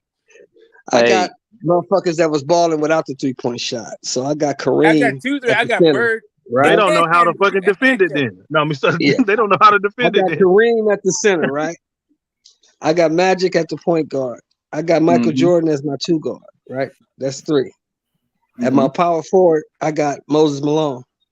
Okay, 76ers. See, all you guys are picking Magic Johnson like against my 21st century point guard. At my 3, you haven't seen Magic Johnson dribble the ball in a while. You haven't seen that guy run the floor in a minute. At my 3, I got Dr. J. That's nice. That's a nice list. I fuck with Doc. Magic liability. And what you call it is nice too. I'm telling you, Jordan. Anybody who got Magic as a point guard, my point guard is picking his pocket. Just letting you know that right now. He's getting that pocket. Man, Magic. Oh, so Steph Curry will pick Magic Johnson pocket. Magic. Yeah, he's picking that. Right. Magic Johnson had no handles. Steph Curry. Steph Curry is nowhere. No, let me put it. Sorry, let me put it in perspective. Steph Curry is nowhere as quick as Kevin Johnson and KJ. Okay, so hold up a second. What I mean by that is he had great handles for 1980. That's what I'm trying to say. Not the new age handle. What version are we talking about? We talking about the 1980 version. Fundamental. That's what I'm saying. At no point in his handle career could he deal with the fucking handles of this 21st century. He could deal with Kevin Johnson. He could deal with Kevin Johnson. Of course, he could deal with Steph Curry. Steph Curry's slow as shit. You got all this like crazy shit. You got Steph. Oh no! We're not taking the hand checking out now. No. We didn't say anything about the rules of this. No, we're not playing with today's rules. Now. Okay, hold up a second. You didn't say that when I was picking my team. No, we're not playing with today's rules. No, we're playing with old school basketball. You say that when we were picking teams. You older. We playing with old school rules. The only thing we giving you young motherfuckers. Hold on. The only thing we giving you young motherfuckers is a 3-point shot. That's it. Then I got to switch my squad up. I can't have KG and I can't have Steph. We hand checking in this month. Oh, well then I got to pick a then fuck it. And just because even though Magic is my favorite point guard, if we're doing hand checks, I'll take the bad boy fucking Isaiah. That's good. I'll take Isaiah. Then round all that shit out. And we still coming for that F. And wait a minute, now I gotta get somebody low. My number 4, I'm going Dominique. That's good. At a 4 though, at a power forward? Bro, my boy Giannis will smoke them motherfuckers, bro. I'm telling you. Giannis and Dream. Yeah, Giannis doing all that. Putting that shit off the rim and going to the coach. You already know why Dream is unguardable. Nobody can guard Dream. Down there throwing shit? What? But nobody can guard Dream anyway. You know that. Nobody can guard that dude. And Dream the best defender at center ever. You know, can Carmelo Anthony handle hand checking? I don't know. Carmelo Anthony special. I don't know. Offensively. I don't know, man. Carmelo Anthony was strong, man. Carmelo Anthony was strong. Yeah, you know what? I'm gonna swap him out. Yeah, I'm gonna get Melo in there. He might be able to. I'm gonna get Melo on my squad. Yeah, Melo might be able to handle it. In any era. But Magic gonna post Steph Curry little ass up, bro. They gonna hold. I switched him out for Isaiah. For Ike. So start saying hand checking. Isaiah bad boy too. But Zeke, man, Bron, Giannis, Dream, Speed, Magic. Nobody picked Bron. You got a lot of guys that never played hand checking though. Hakeem, Magic. Yeah. Hakeem, Magic, and Jordan play hand checking. And Giannis physical as fuck. Can't nobody stop him in no era. You running full speed down the court, they gonna foul his ass. He run down there. With somebody. I don't know about that. I know who could stop him. Nobody on that squad. I couldn't if I was just gonna pick for Giannis. Like if you got Jordan, I'd have Malone shut down. Y'all tell me this though. So if you got LeBron and Giannis running together, wait, I got Shaq down low. I got Shaq down low. I know who's gonna stop him. Giannis. I know who's gonna stop him though. Look, he played dirty down that motherfucker too. Bill Laimbeer, he gonna knock the shit out of him every time he fucking come in. I got the diesel coming through. He playing dirty, nigga. Listen, have the freak. He playing dirty. He playing dirty. Look, the Diesel and Dream canceled each other out though, bro. Smoke. How many times did he posterize Bill Laimbeer? Smoke. Oh, Jesus Christ. Diesel Dream. We know Diesel can't fuck with Dream. We know. Listen, Olajuwon is one that who had something for Shaq, but that's when he was young. Oh. That was, this is where I kill you at with the 6 man. Who gonna stop the Iceman? I got Kevin Durant. Who gonna stop Ice? I didn't have a 6 man yet. We didn't put that one. Hey, KD coming off the bench, splashing. Oh, my 6 man. I'm gonna throw with Kobe in there. I'm gonna give you a double dose of that fucking Jordan. Ooh, that's nice. That's nice, Smoke. Kobe coming off the bench. YB. Yo, YB. Now you got a choice. Yo, KD coming off the bench, or the Iceman coming off the bench. KD, any day of the week. You take KD over the Iceman? Yes, sir. I would. I don't know about that one. I don't know. Ice. You know, Ice scared to get you 50 at any time. Shit, Ice was cold. KD's nice, man. And he's Ice shooting was from cold. anywhere on the court. I'm gonna go KD. KD, I just don't believe in. I like Why? KD. Because you saw more KD than you saw Ice, right? Man, hold on, look. George no. Gervin even has said that KD is better than him. No, he said that. I mean, hell yeah, he said that. Look it up. Yeah. George Ice Gervin don't has ever said say that. that about nobody. They every time Gervin. they ask Ice, he say, "I'll put 50 on that nigga." Hell yeah, he said that. Hey, Gervin Box said talk, come up KD. here, blood. He said KD's Gervin a better. couldn't shoot He said threes KD's either a like better that. version of me. That's what Gervin said. Yeah. Gervin says KD's a better version of him. Yeah. Yes. Yep. Oh, okay. Well, I Yep. stand He had corrected. said it on he was on ESPN talking one day. It's true. That's before last season, though. I stand corrected then. I stand. If this I was a while back. These older players don't be wanting to sound like a hater. So they be like, oh, yeah, he better than me. Knowing they'd be like, Man, hell no. dusting his Look. ass off. George Gervin could score, but he couldn't like shoot threes like KD. Like They didn't shoot none of that threes shit. back then. They didn't shoot threes back then. Yeah, Well, I mean, George KD Gervin, was scoring. he had played with Jordan for a little while, didn't he? Though. That was in '83. They wasn't shooting threes in '83. Yeah, they did. They had the 3-point line. No, they didn't. They bring that threes into like 88, 87, 88, 86, something like that. So you mean to tell me that whenever Michael Jordan had got when he first came in the league, there was no threes. There wasn't a 3-point line? Now when he first came in, and that shit was hella close too. That's just like around the top of the key. That shit when they finally got it, that shit was hella close. Okay, well I stand corrected then. My bad. Yeah. 3-point shot didn't come in until later. They shoot threes. If they had the 3-point shot, then I'm gonna mention the name that only Smoke might know. If they had the 3-point shot, then downtown Freddie Brown would have won them all. Downtown Freddie Brown, baby. Y'all niggas old as fuck. Like, what a nickname like Downtown Freddie Brown. Downtown Freddie Brown. That sounds like some 1960 type shit. Hey man, but that nigga can shoot from anywhere on the court. Anywhere. Your socks pulled all the way up. Anywhere. No, wait. So was Downtown Freddie Brown a better shooter than Larry Bird? From deep, yes. All around, no. Longer range. Bird can get any shot on anybody at any time. Yeah, Bird can get any shot on anybody at any time. Wow. Larry Bird was a beast. So Bird was better than KD? All around, yes. Hold on, dog. You can't say all around. Defensively, come on now. Better rebounder, better defender. Yes. Man, Larry Bird was not good at no fucking defense, bro. KD didn't play good defense. Only with the Warriors, he played good defense. Shit. Bro, Larry Bird. You got to remember, man, Larry Bird was 6'10" tall, bro. He was 6'10". It don't matter. The nigga was slow. Larry Bird was a hell of a rebounder. Larry Bird was a hell of a defender. Larry Bird could play basketball, bro. Bro, I used to watch all them niggas like whatever tapes and shit, bro. My daddy is like a fucking basketball fanatic.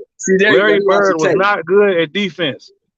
Okay. And neither was fucking Charles Barkley. They was all offensive players. Charles Barkley didn't play defense. Nah, neither did Bird. KD don't play defense either, so KD tries at least. He had one or 2 Larry years Bird that he didn't played try. defense. Larry Bird was like James Harden on defense. No. Hell no. Bro. Bird got 3-time all defensive team, and KD don't have it one. wasn't no damn James Harden. Hell to the no. On defense, come on now. Dude, Larry I used to Bird watch defense, all them niggas tapes, bro. Back in the day. That's the Larry problem. Bird He was watching way tapes. better than motherfucking James Harden on defense. James Harden is a liability on defense. Yeah, like come on, he's a liability. So in was the clutch. Bird. He's a liability. Period. It's thing about outside of like even James Harden might Smoke, get I don't more understand. whistles Shit than you goddamn saying. Larry Brown. That's about. I mean, against Larry There Brown, you that's go. about it. He gets more whistles, or he used to get more whistles.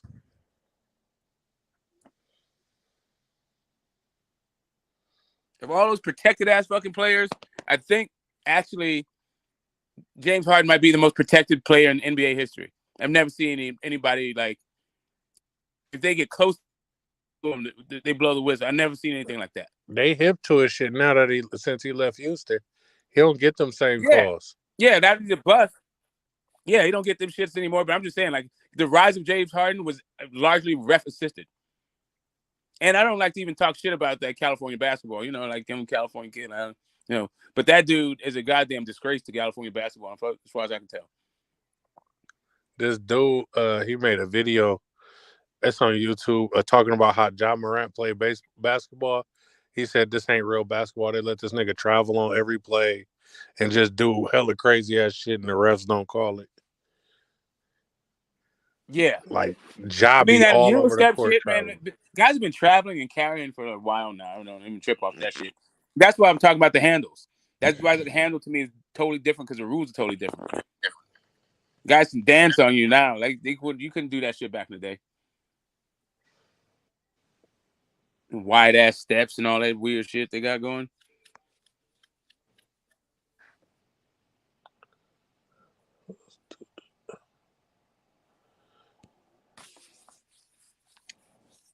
I guess that was it. Fantasy and NBA teams. We need to do a draft to where we can't pick the same player. Do a draft order.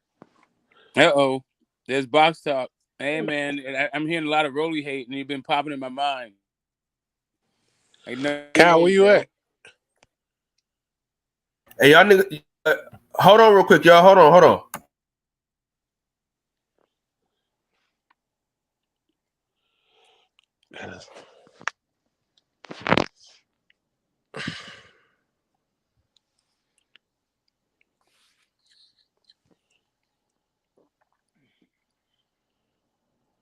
Did you guys watch the Abdullah Mason fight? I don't even know who that is. I'm a casual boxing fan. Okay. Yeah, he's up and coming. He's like 18 years old, 19.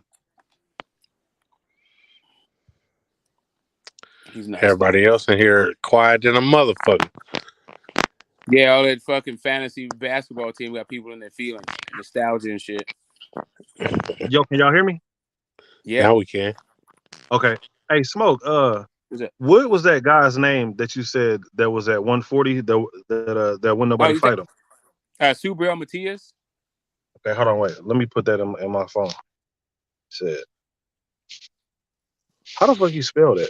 You said Subriel? His last name is It's Subriel. I believe his first name. His last name is Matias. Matias. All right. Matias. Yeah. IAS. Okay, cool. Yep, I'm actually look this dude up tonight. I'm at the house chilling. There's no H, Smoke. There's no H. There's no H, though. Sorry. All right. And I was looking for something. I was trying to help my wife look for something. I couldn't find it. No H. Okay. That's why I was quiet. Yeah, I got a homeboy named Matias, and he spells his with H. That's what. Is there a truly this a black dude fighter in the sports, like in boxing? Nobody. He's in Puerto Rico. He's a Puerto Rican. Oh, okay.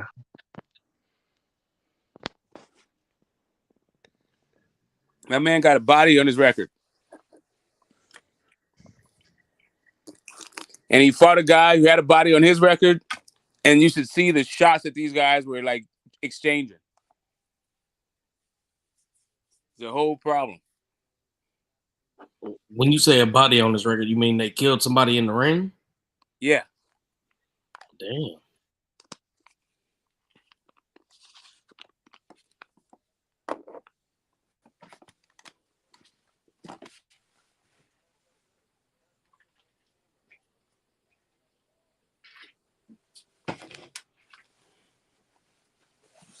Yeah, I've been talking about this fight, I guess, a lot this week. But the Subriel Matias and Jeremiah fight. Check that shit out. I think Shelton was there for the fight. I think he saw it live. All right, damn, bro, this nigga hit hard. just from what I'm seeing. Put the link in the private chat, bro. Bro, look. All right, I got you.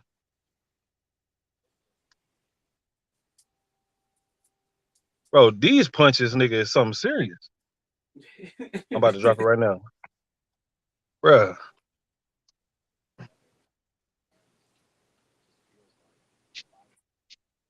I'll be right back. Hold up. Yeah, I wouldn't want my favorite fighter to fight that nigga. Yeah. Hell no. Yeah, I don't wish that down. Like, like that shit look like you're not gonna be the same after that shit. Like you might win. If you beat him, like good luck to you. Anyway, good luck. Bro, I don't want to see like, Regis fight him. Regis probably beats him.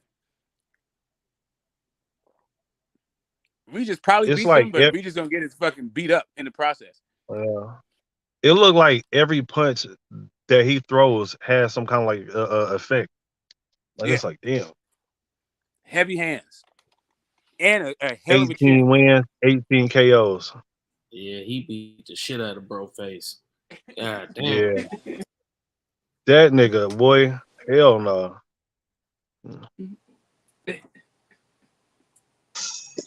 He killed that Russian dude. And I never heard of him. Oh, you talking about is it Maxim Dadshev or something like that? Yeah, Dadshev, yeah. He killed him. Damn. That's the guy who killed Hey, him. you know what? I actually heard about him dying though. He was in a coma or some shit first, right? Yeah. Yeah. Damn, that's fucked up. And see, I was going to watch this fight, but now I'm not gonna watch it since you told me that. I don't like seeing that kind of shit. It's a great fight. Watch the Jukumbaya fight. That happened after he made him that quit. fight. Jukumbaya. Jukumbayev. Jukumbaev. Yeah, he made him quit. He made Jukumbaya quit.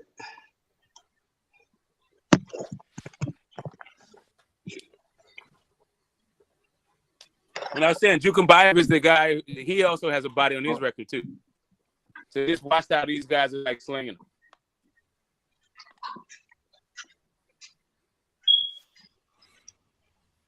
All right, who was hating on who or what? What happened?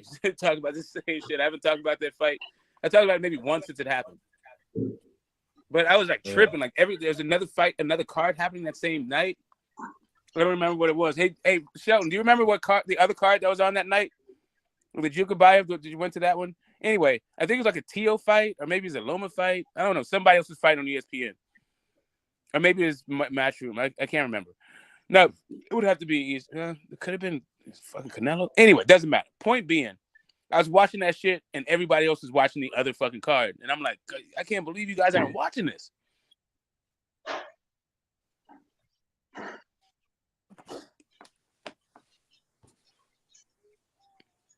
That was like an old school slugfest. That one and the Baranchik, Zepeda. Everybody talks about Baranchik, Zepeda, but nobody talks about this one right here. That Jukumbaya Matias, and that shit was, to me, like way more fucking lethal. I mean, those other guys had lots of knockdowns and all that shit, or maybe the Quadras Estrada fight. There's a lot of drops, but this one you could just tell they were fucking each other up.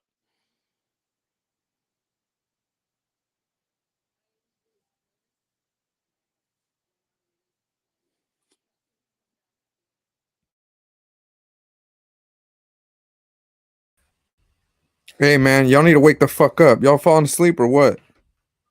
I'm up, man. I'm up. I'm here. Wake up. Yeah, man. I was from DJ Box talking to this motherfucker, man. Oh, hold on. I gotta change my banner because I haven't gotten paid yet. I didn't receive my check. Hold up. Cal got you blocked anyway with your banner. There we go. That shit is even worse. Shit. Go ahead and let me find out who your team is. Go ahead. I'm a Baltimore Ravens fan. You feel me?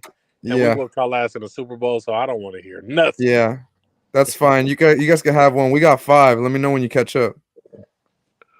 You seen y'all win one when you was alive? Nope. Nope. Don't matter. And They're we got there. 2, sir. They're there.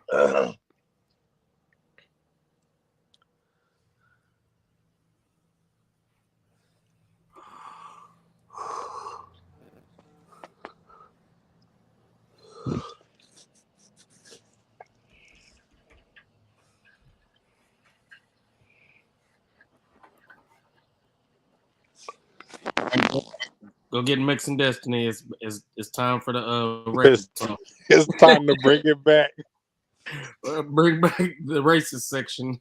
No, but she does this right. She'll talk shit about him, call him a mongrel and your daughter this and all that shit, right?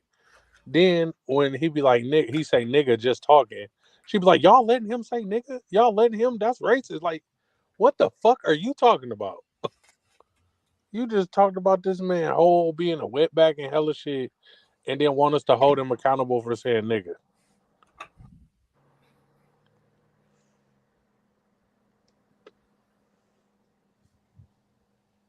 I guess everybody asleep, man. I know. Man. About that time, everybody getting off work, moving and maneuvering and shit. Nobody's sleep. Nobody's sleep. We listening to y'all talk about that girl.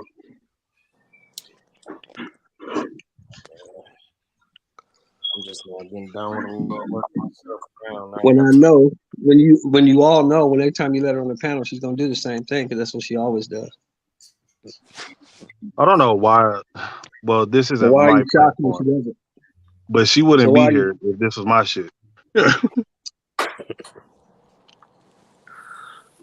Box talk. I'm surprised you ain't jumped on the Minnesota hype train yet. Minnesota for what? Minnesota? The 11-3 Vikings, man. The Vikings and the Eagles are not for real. Why would I do that? I'm a Niner fan. Oh, that's right. You are a Niner fan. That's true. Besides, I think even if I wasn't a Niners fan, and y'all could disagree with me if you want to, even if I wasn't a Niners fan, I would look at the 49ers and say they are a scarier team than the Vikings or the Eagles right now, despite the records. That's a fact. I told Cal if I y'all would don't say win the they got Super a Bowl, better y'all defense. bust. I would say they got a better defense. That's I think about the it. problem with the Vikings and the Eagles is they're more so the Vikings. The Eagles a little bit. They're inconsistent. 12-1 doesn't sound inconsistent to me. 13-1 actually. It does when you look at their schedule, bro, and you look at who they played and what games they got away with, considering who they played. It is inconsistent. Well, it's the NFL, man. Number one, you come in last, you're gonna get a last place schedule. That's the way it works. Yeah, but that's why I'm saying, like, I mean, credit to them for winning those games, but yeah, of course. The second half of that schedule was lackluster. But that's why, I mean, fuck, the first half wasn't all that either, if you look at it. But the only, Cowboys are the quality opponent, so. But like, what I'm saying by that is like, yo, if they meet up in the playoffs, for example, I like it. I like the matchup. I like the matchup for the Niners. I'm not really worried about the Eagles like that. Are you guys? I don't know who your guys' team are, but are you guys really worried about the Eagles like that? I'm just hoping my team can win out and somebody loses. That's all I'm hoping for. Who's your team, Sheldon? The Oakland Raiders. Can y'all still make the playoffs or no? If we win out and somebody loses, yes. We got to beat Pittsburgh Saturday. We got to beat. You could do that. Kansas City. Oh, I don't know about that. I don't know about that. We got to beat. Who we got in the second game? We got Pittsburgh. We got KC. And then we got somebody else at home. Let me look it up. Damn, that's rough. I ain't gonna lie to you. But I have seen you guys beat the Chiefs when nobody thought that you guys could beat the Chiefs. So I'm not counting it out, but right. And we played them tough. We lost in overtime the first time we played them. We didn't lose bad. We lost in overtime at Kansas City. So, are y'all making moves with Derek Carr? No. So he gonna be playing for y'all next season? Yes.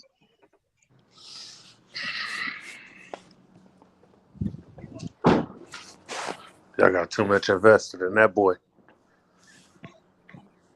Yeah, so we gotta be. Come on, man, this bullshit. We gotta be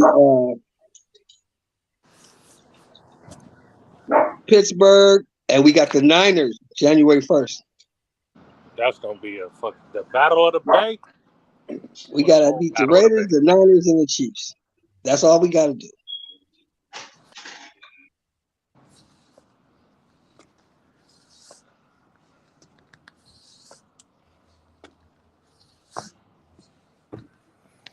Okay. But we in Vegas for the Niners game, so that gives us a little bit of advantage, and we got Waller back. So It's that's possible gonna for help this point of the season because I wouldn't even be playing serious games if I'm the Niners. They got so many You guys injuries got the already. division, right? You won the division already, right?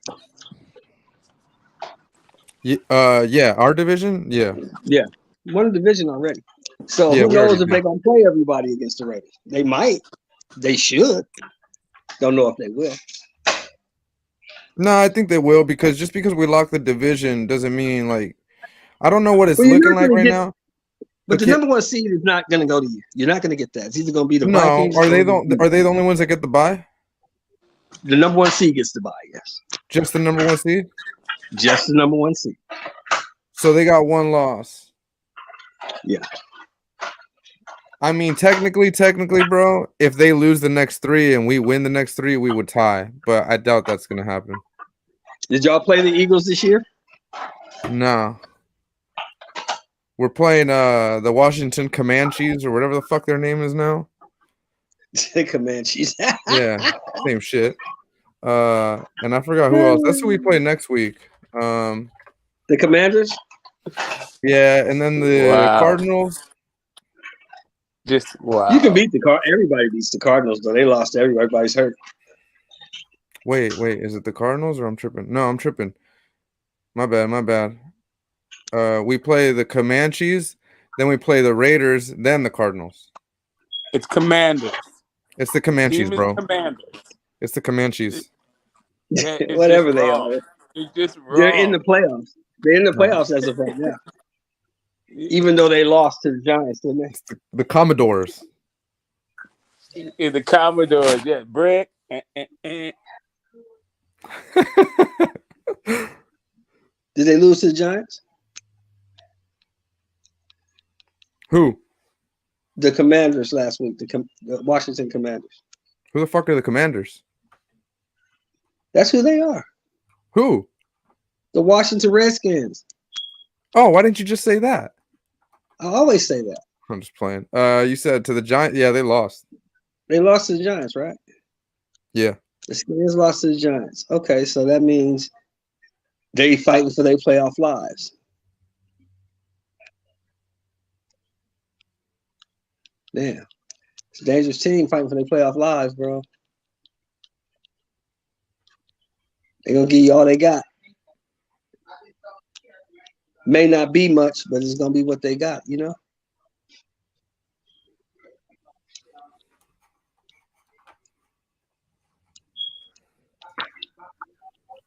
All right, man. Where's the prostitutes? It's too quiet, man. Who is this? He said, what was the what? The only solution is prostitution. No, we don't need that, bro. That's a little bit. That's a bit of a reach. Bit of a reach right there. We don't need that shit.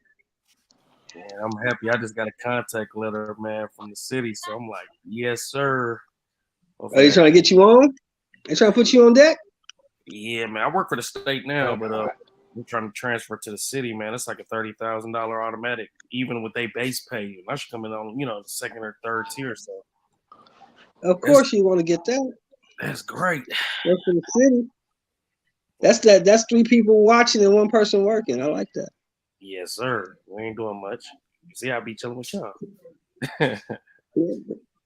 That city jobs is like that, man. You got 3 motherfuckers working and 1 motherfucker watching. Yeah, man. So that's some good news. Hopefully they reach out to you boy soon. They'll reach out to you. They'll get you in there, man. You need to be up in there. They need some diversity. Man, I used to think that, man, but I'm starting to think that the state, they got an agenda. They're making sure they don't hire nothing but foreigners and black, and, you know what I mean? Just other ethnicities. I can't even say that word. Well, what you gotta look at is this. Most middle class white folks today, white kids, and some Hispanic middle class kids, they got choices. A lot of motherfuckers they hire, this is a good job to them. Most motherfuckers don't even want that job. Nobody want to do any kind of anything. These kids today don't want to do anything that requires any kind of effort. You definitely right.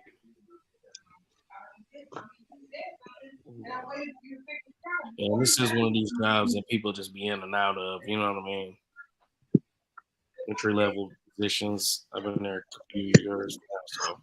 The motherfucker got a whole bunch of options. You know, manual labor is far down on the list. You know that. Nah, I ain't doing no manual labor. I'm a counselor. So. You working in the office? Oh, yeah. I'm a vocational counselor. Vocational rehabilitation counselor. What, admission counselor? I'm a vocational rehabilitation counselor. Oh, voc rehab. That's cool. Yeah. Get the penitentiary niggas jobs. I like that. You said what? Yes, sir. That's what it's for. Niggas coming out the joint. When motherfuckers that get hurt on their job and they can't go back to it, they go. You know, and I've been getting a lot of those applications, man, and I be hating to. I don't know, man. Hating to what? Say it. Saying what? I know what you gonna say because I know you was already you was previously incarcerated, so you know you think that I'm gonna say something that I'm not. But what no. I'm waiting to hear what you gonna say. No, what I was gonna say is that a lot of times, exactly what you said, like people just hear about it and then they like, all right, well, I'm about to go to voc rehab and you know what I mean, they can help me do whatever. But really, it's like it's for people that really are bit stable. You know what I'm saying? Yeah, you have,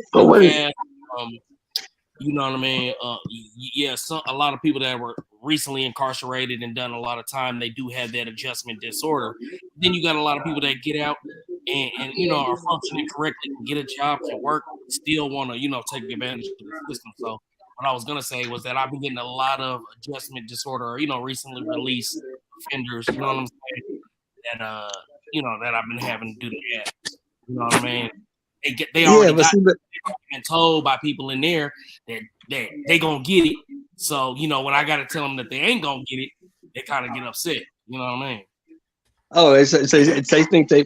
So what you said is they think they finna get out, go to voc rehab, and get all this cash put in their hand.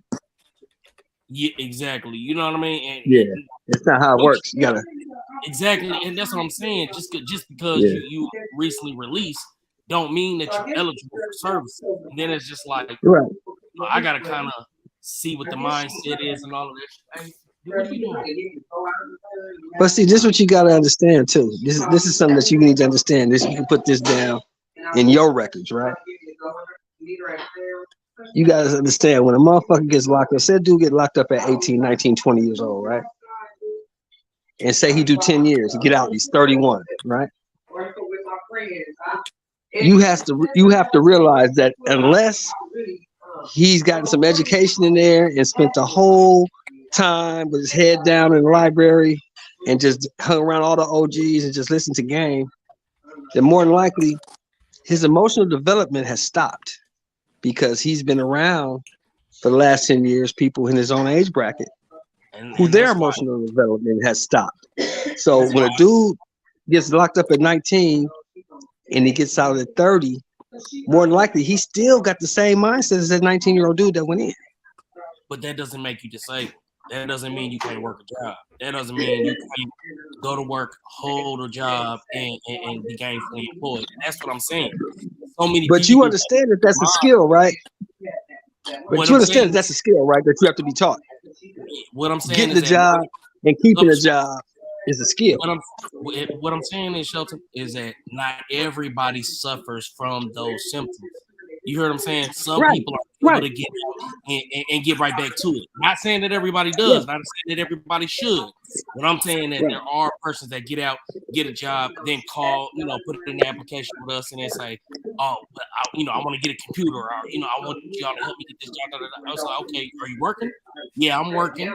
Okay, how long you been working? I've been working for 2 years ever since I got out of prison. Okay, so that means you've been gainfully employed consistently, no breaks. You know what I'm saying? So I don't know. Yeah, but see, here's the thing though.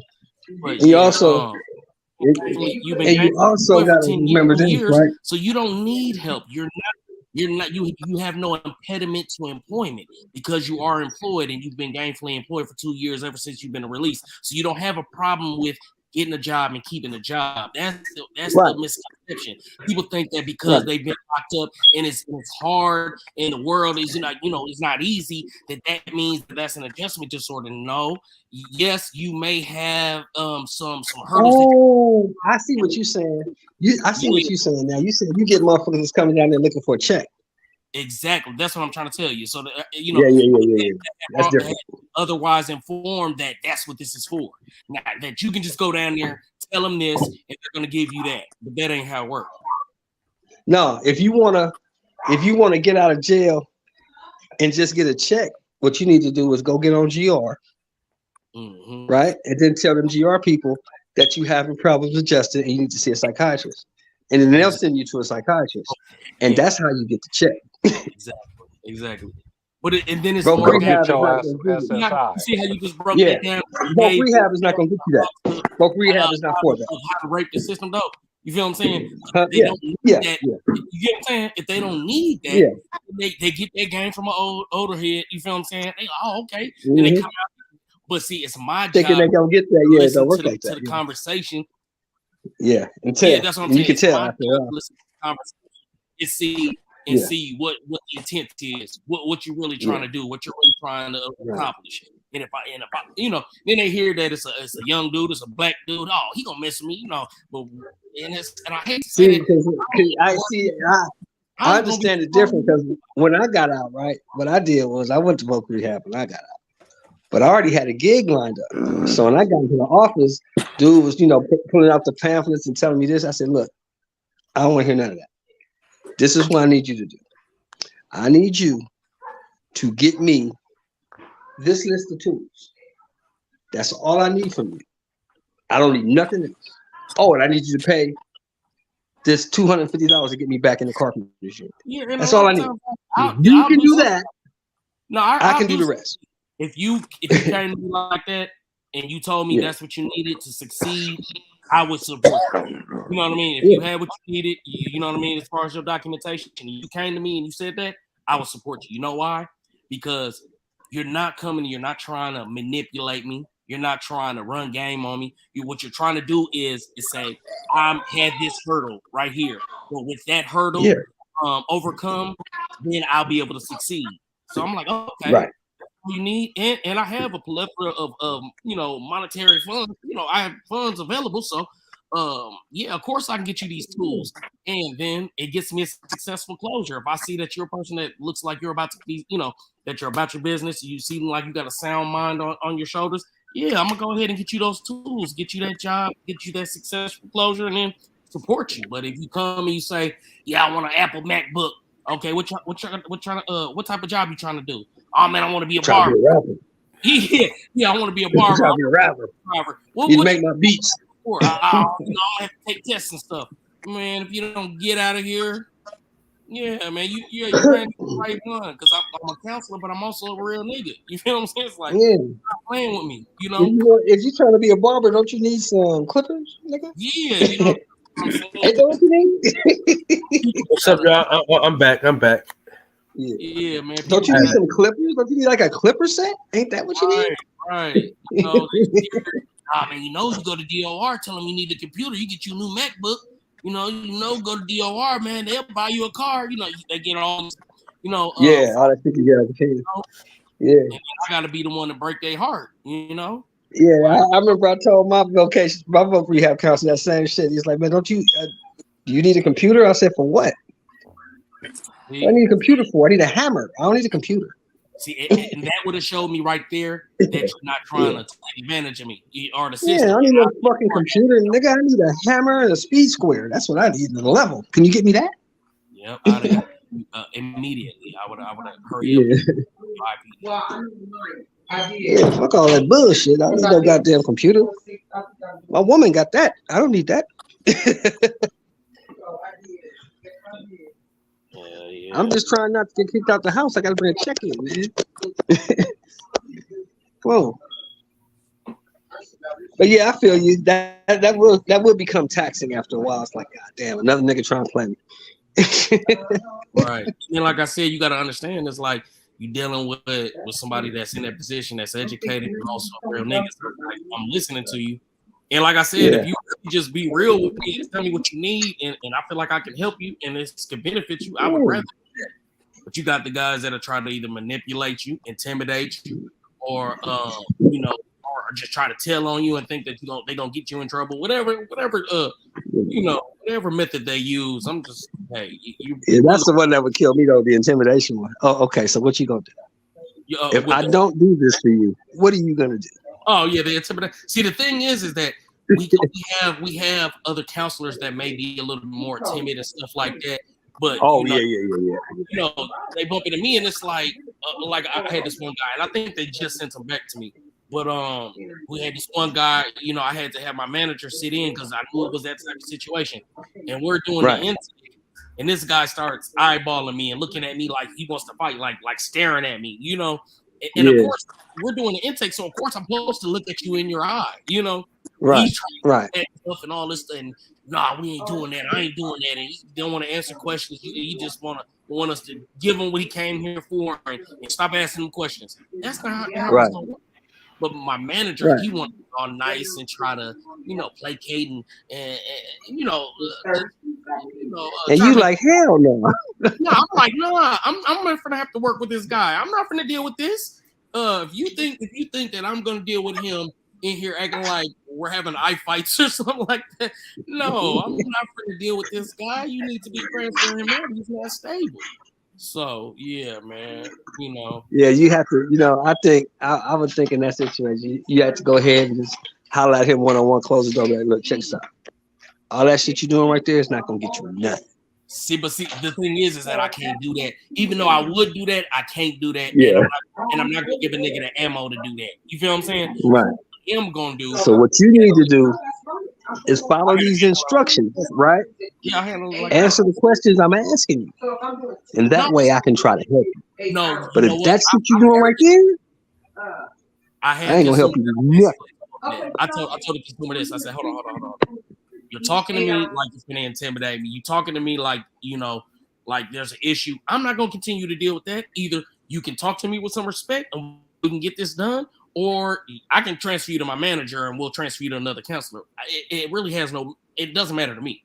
You're trying to get some stuff done. You don't even have what you need. I'm trying to get you what you need if you listen. So I think he heard me. He heard the tone. He heard Johnny B. What's up, big dog? This dude. Hey, I need you to. So you saying he figured it out? Be in shape, fight ready shape. Yeah, he figured it out. Like, okay, this is a real nigga. This real nigga is telling me. Agent Bronner card, bro. I'm trying my best right now. I just got off the phone with Blue Blood. Cal, mute yourself. Oh, my bad, Joe. My bad. I thought he was talking to us. Yeah, but yeah. So I was like, hold on, bro. I had to give him a hold on, bro. You're calling me. You're talking all crazy. I'm not gonna accept it. All I'm gonna do is call my manager. I'm gonna transfer you. Now, if that's what you want, if that's the outcome you're looking for, cool. Let's go ahead and transfer you. Or you can answer the questions I'm asking you because I need this information to move you forward. If you don't understand that, I can't help you, my brother. And so I think he heard it. He seen where he was going with it. He's sitting there thinking, you know what? Let me chill out. Let me answer this guy's questions. And I just completed this guy's eligibility.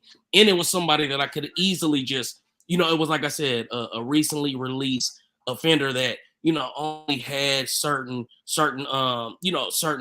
diagnoses. So you really don't have the documentation for it. So I could have just wrote you off.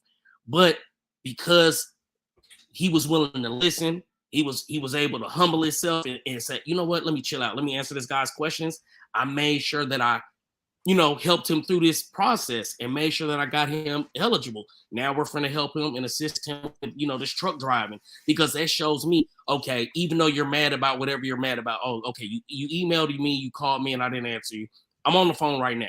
You can keep yelling or you can get to the point and we can try to help you. So what do you want to do? He figured that out. He said, okay, let me chill out. Boom. Now I'm helping you. Now we got it done. So, it's really about your approach a lot of times with people. You know what I mean? You can make an enemy with somebody or you can make a friend. And a lot of times it'll definitely behoove you to make a friend. You know what I mean?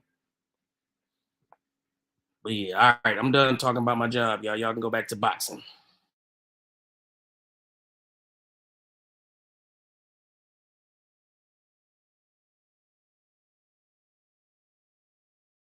Where everybody go? We here, man. We here. Yeah, we here. Yeah, man. I'm in this thing. So I'm hoping I got it. Yeah. So that's what I be doing when I'm over, what I'm saying, looking straight on my other computer. You know what I mean? I'm trying to get into this boxing shit. That's what I'm telling Kyle, man. When y'all are talking about all these things, y'all need to upload the fighters. You know what I mean? Put the fighters on the screen. Put the boxing cards on the screen. So, I can see these things and understand. I thought there was somebody. Yeah, man. So I can understand what's going on and know who y'all be talking about. You know what I mean?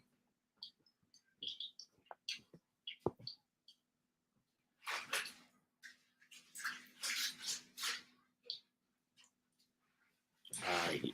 Well, I'm about to light this blunt and mute myself, so y'all better figure it out.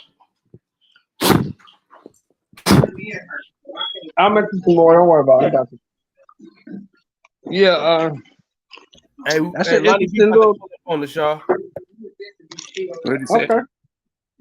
All right, I got you. Yo, you got me on this nostalgia kit. Started talking about the Commodores and shit. Now I'm like, I saw Stacey Lattisaw in the Commodores. It's the Comanches, bro. It's the Comanches. Get it right. That sounds like a good, interesting career field, though. That's cool. You got to deal with a bunch of crazy folks. Hey, man, I just want to wish a happy birthday to the best 126-pounder in the world right now. Cool. Robeisy Ramirez. Oh my God, he was born. Happy birthday to my my dog, man. Hey, great fucking fighter, I tell you that. Hell yeah.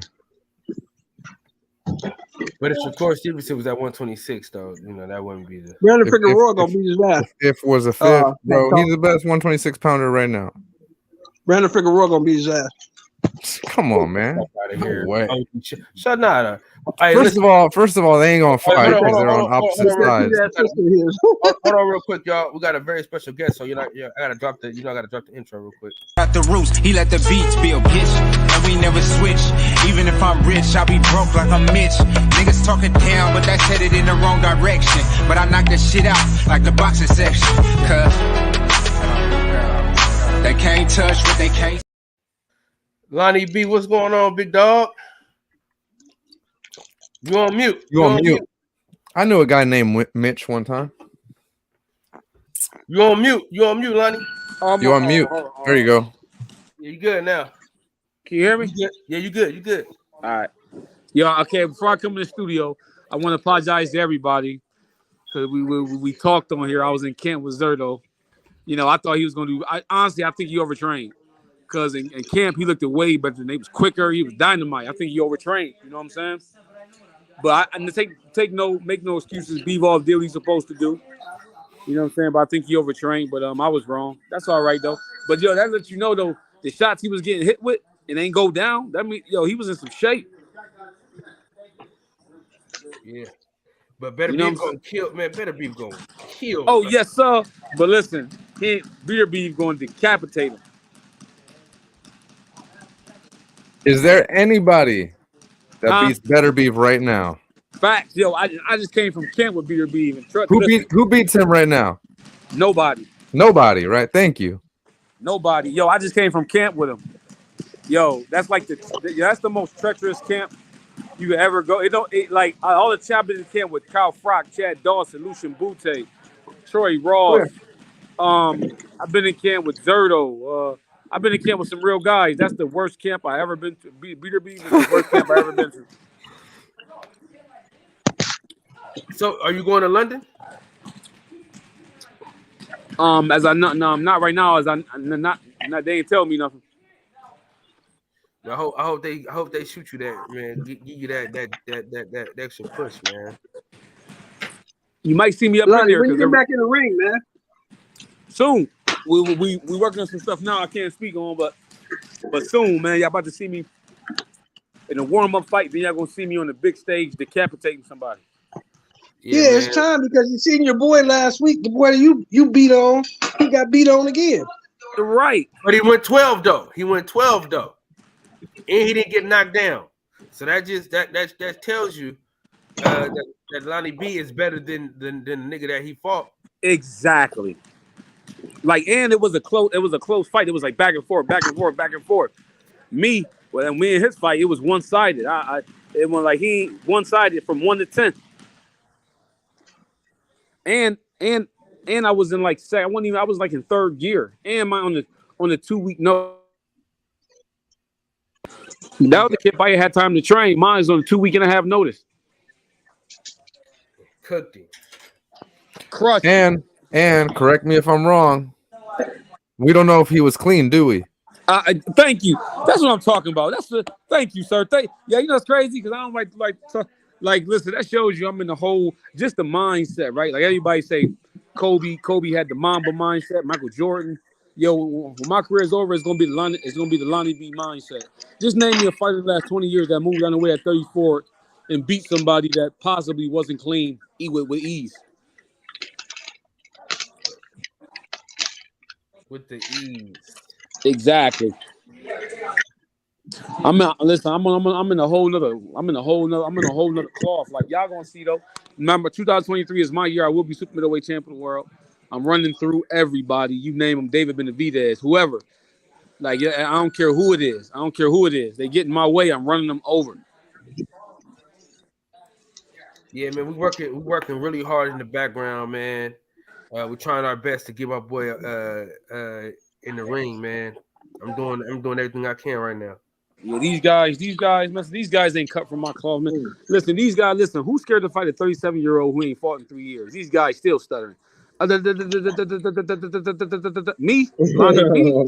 Listen, can't nobody say my name and get away with it. Like, cause y'all got with me, right? I just love busting ass for the fun of it. I just like ruining careers. I just love it. I love ruining careers. I love when a guy supposed to go find everybody say he gonna do this and do that, and then he get here with me and I just beat him down from the inside out. Then he's never the same. Look at Uzcategui. He can't get it. He can't get right. Like he can't get right. After being in there with the great Lonnie B.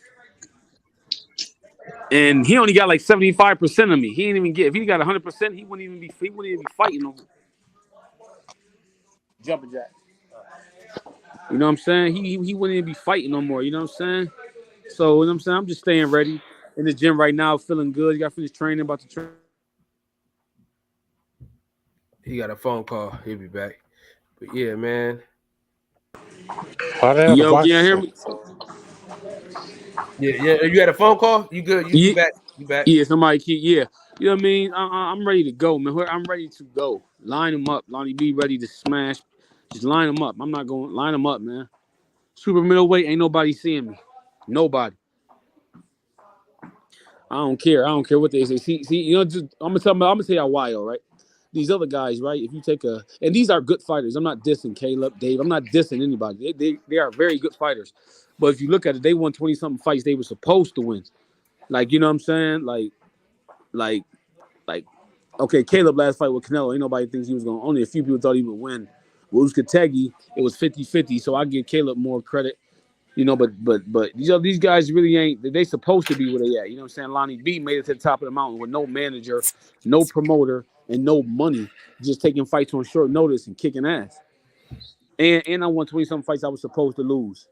You know what I'm saying? Caleb barely got out of that Uskategi fight though. He barely made it out of that fight. Yo, see, I like you. Yo, and I was wanting to say that, and I'm like, yo, I'll say it. I don't care. Yo, no, if Uskategi start a couple rounds earlier, you know, things would have turned out different. Caleb was done. At the end of that fight, he was done.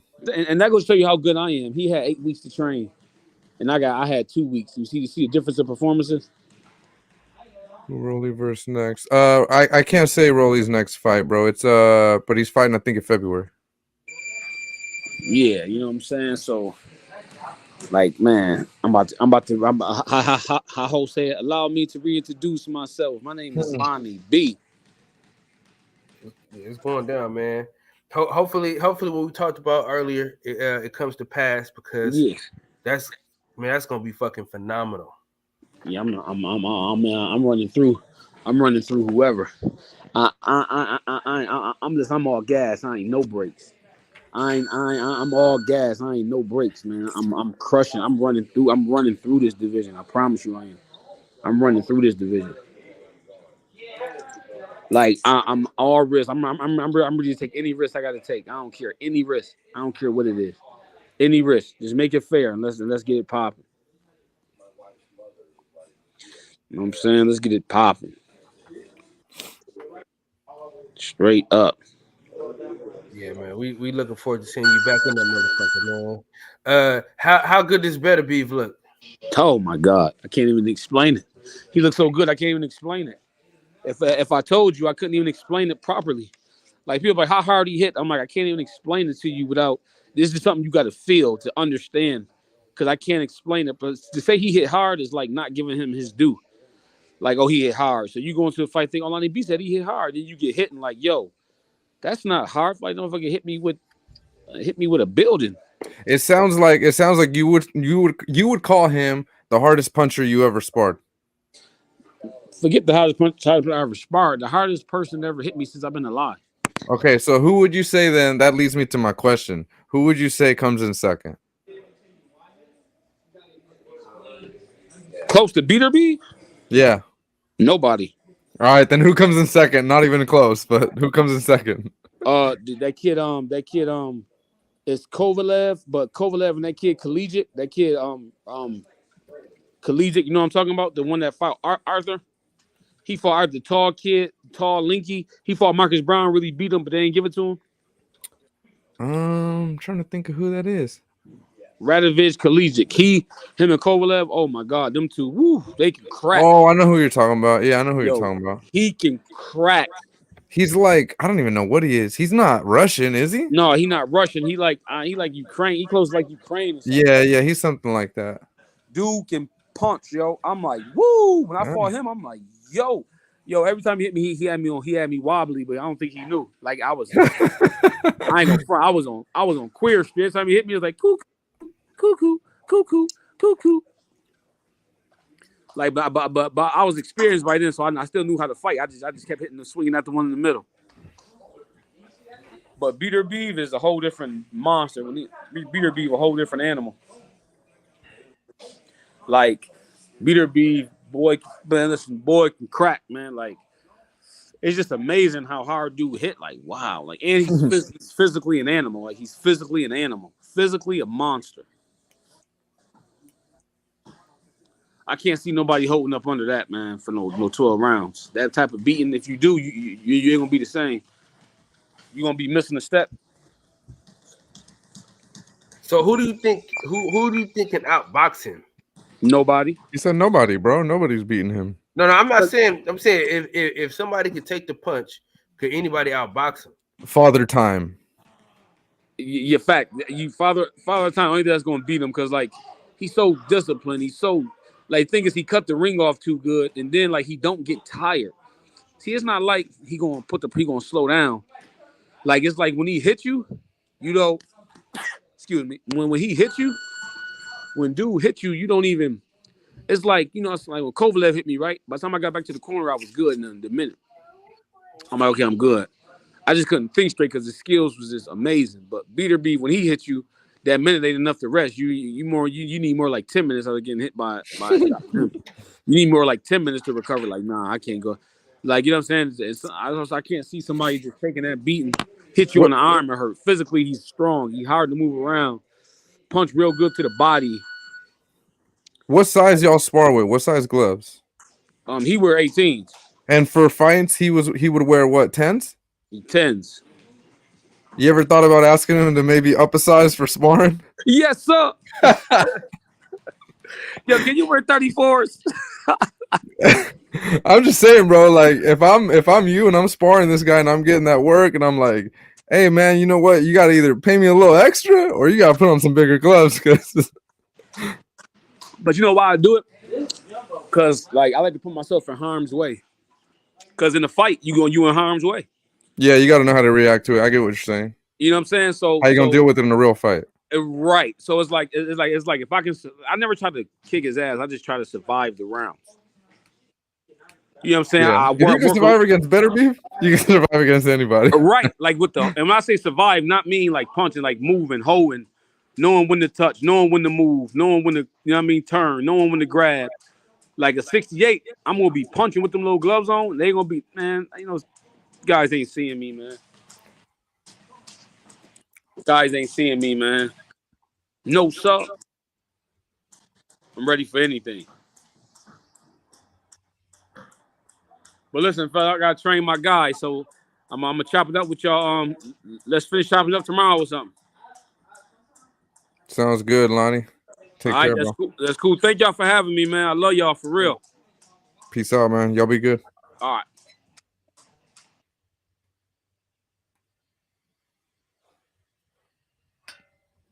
The great Lonnie B.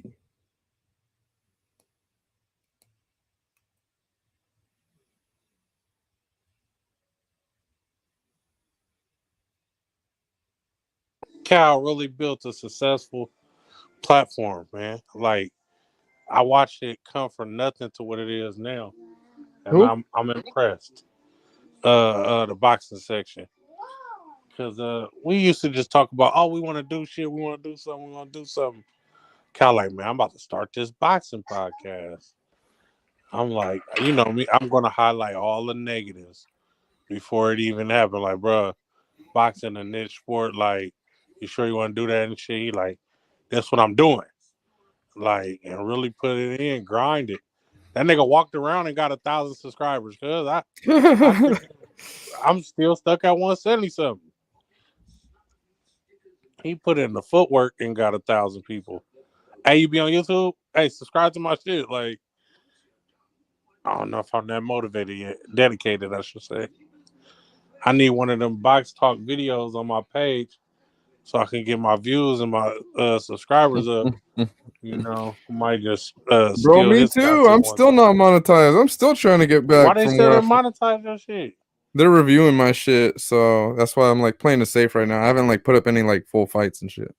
Yeah, I have them though. I have hella fights. Like I got the fights from this weekend, and I got hella fights just waiting. The second I get monetized, they're going up. So long to monetize it though.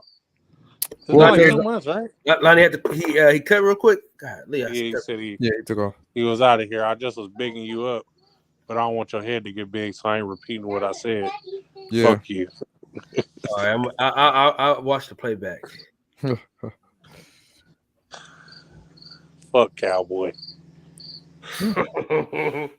Yeah, ass eater, you nasty. Oh yeah, I'm gonna eat some ass for sure. I ain't gonna call nobody ass eater because I'm no. You remember my nickname? They used to call me at the what they used to call kids used to call me back in the day. Cal's a different nigga, blood. Cal said he put his he happy about 5 inches in there. No. Don't you take my name away from me. Ass eating champ. They used to call me. Kyle the ass eater is what they used to call me, man. That boy said he put his tongue about 5 inches in though, cuz. You a rectum licker. I'm just trying to make sure the insides is good. You know what I mean? Oh yeah, hey yo, you're a wild boy. Yep. Y'all need a boudet. Ass eating champion of the world. I am the boudet. Agus Kyle Askiss.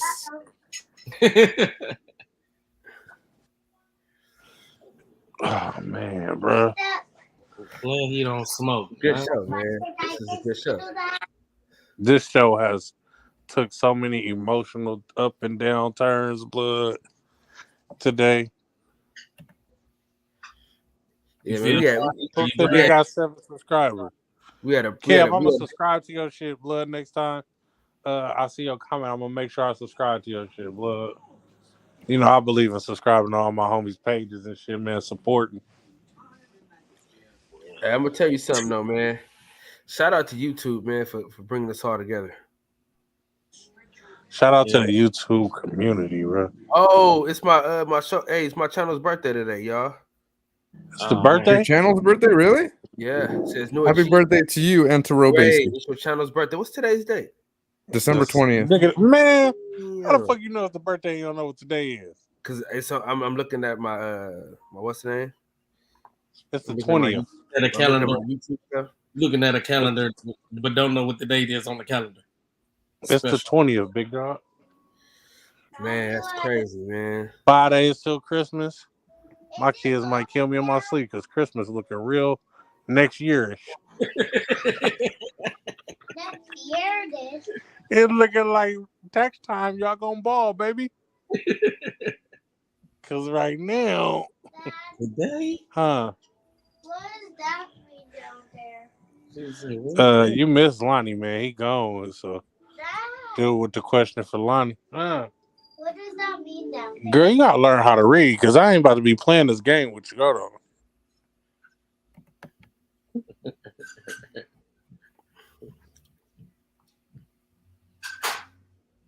Go to school, little girl, because I ain't gonna be explaining shit now. Yeah, man, I'm not gonna lie, man. I'm excited, man. I'm a happy guy. I wish I was like Box Talk and I can actually like live with Rolly. What are you excited about? I said I wish I was like Box Talk and I could just live with Rolly whenever the fuck I felt like it.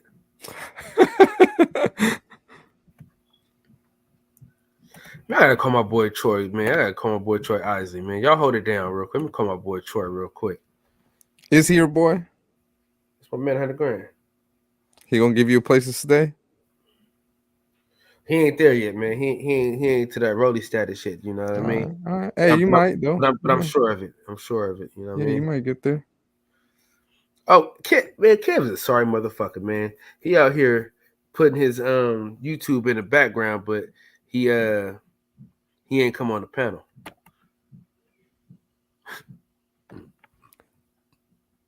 Man. Yo, these questions are a little late. These questions in the comments that I'm looking at. Yeah. You a day late and a dollar short, my boy. I'll call him. I'll call him for you. Yeah, that was a nice surprise, huh? Yeah, man. It's always good to have a fighter on here because I mean we could talk about shit as much as we want to, but it's always different, you know, it's always nice to get a fighter's perspective. And I like people that have good energy like him. Like he don't take shit too serious to say, nah, this fighter don't be touching me in sparring. Like, nah, he fucking tells it how it is, you know what I'm saying? Yeah, he's a legend to me. In my opinion, in my book, he always gonna be a legend. I don't give a damn. And listen, I'm on the hunt, man. I'm trying to get him a fight, bro. And we all need to be trying to get him a fight. I'm doing whatever I can. You know, I'm trying to pull all the strings that I got. Straight up. But I am a BLK Prime media member, all access haver. Are you? Absolutely, man. I told you I work for BLK Prime. So you went to the fight? No, I could have, but I didn't go because I couldn't because Christmas was right here and it was too quick of a turnaround. And then my homeboy had his birthday party, so it was too much for me. All right, so answer me this. I got a question. I will be at the Adrian Broner fight though. I got a question. No doubt. I don't know because I've been out of the loop. I've been a little busy. I haven't kept up with everything that is boxing. But did Terrence Crawford get paid? Huh? Did Terrence Crawford get paid? Handsomely. And guess how many pay-per-view buys it did? I don't know how many. First go round. What? 125,000. Is that good? Nigga, it was their first pay-per-view, bro.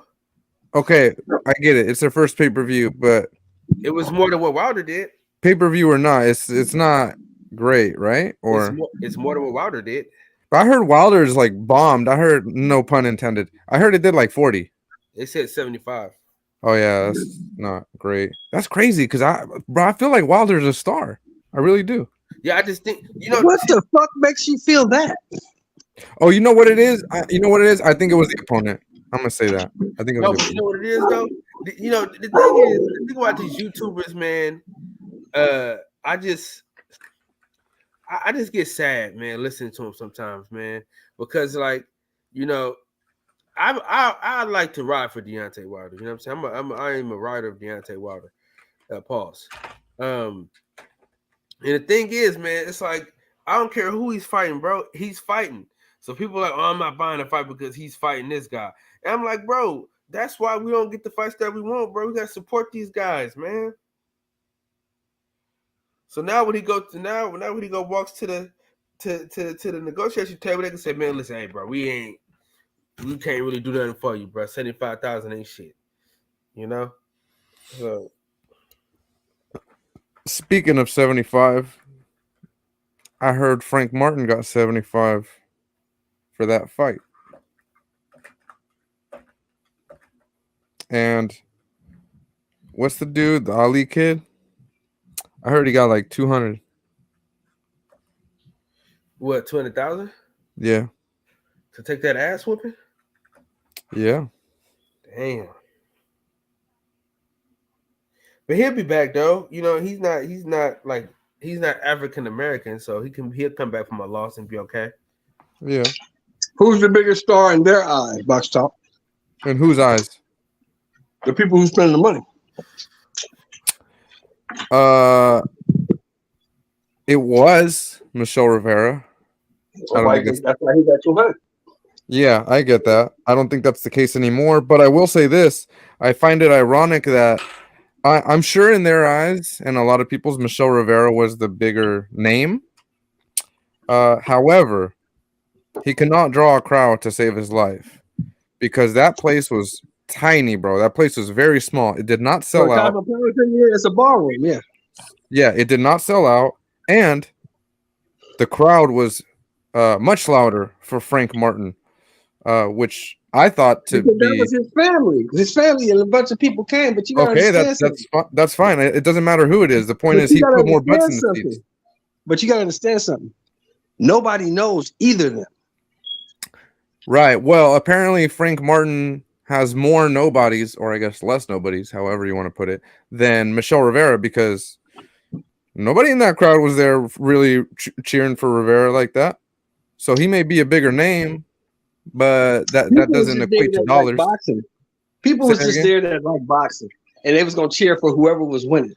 Rivera wasn't winning, so they cheered for the other guy. No, I'm not talking about winning. I'm talking about when these guys walked out. I'm talking about when these guys walked out, Sheldon. Listen to me, bro. If you walk down the streets in Vegas, nobody knows who either one of them dudes is. Okay. They're not walking down the streets of Vegas. They're walking into the arena. They're making their ring walk. Okay, maybe Frank Martin brought more people from Indiana or Texas than Michelle Rivera could bring from the Dominican Republic. That's what I'm saying. It still equates to. It doesn't matter if they fight in Texas or Vegas or New York or whatever. Frank Martin's going to put more butts in seats than Michelle Rivera, apparently. Neither one of them going to put no asses in seats, because even though he whooped Michelle Rivera, he still ain't putting no asses in those seats. I understand that. I get that. I'm not disagreeing with you. You see that dude? I get that. People don't know who he is. You got to fight one of them Tanks or them Ryans or them Haneys to get that kind of put. Okay, I get that. But ain't gonna do it for you. The whole reason we're talking about this, about who sells more, who's the bigger star, is because you asked it when I brought up how much they were getting paid, right? And you said, well, who's the bigger star? Really, none of them are. None of them are. But if we're gonna compare, what they're getting paid to how many asses they're putting in seats, it's Frank Martin. He puts more. Whether that's one or two or more, doesn't matter. But he puts more. What I'm saying is the people with the money who actually matter thought that Michelle Rivera was the bigger star. Hence, that's why he got 200,000 and Frank Martin got 75. Or Maybe it just took 200,000 to convince him to sign the paper. I don't know. He's not important enough. Michelle Rivera is not important enough in the grand landscape to be convinced of anything. Either you want this fight or you don't. No, but that's not what I'm. Not going to stop. The boxing world's not going to stop because of you. No, I get that. But what I'm saying is, what if they saw it as an investment? Just hear me out. If they really, really believed in their eyes that Frank Martin was going to beat this guy, and Michelle Rivera wants a hefty payday to fight another undefeated fighter, cool. We'll pay you 200,000 because your name is going to look great on Frank Martin's resume. Does that make sense? Yeah, I guess. Yeah, because I think it does. I think it's a great name to have on his resume. Well, God was number 2 in the WBC, right? Yeah. So it could be that, you know. Or it could be that Rivera has fought on Showtime before and has actually headlined the card before. Yeah, could be. Could be that too. Well, I'm gonna say this. Though, OG Sheldon. Rivera is gonna come back and win the title, so he'll be fine. Against who? I don't think he'll win a title at 35. I think he'll move up to 40.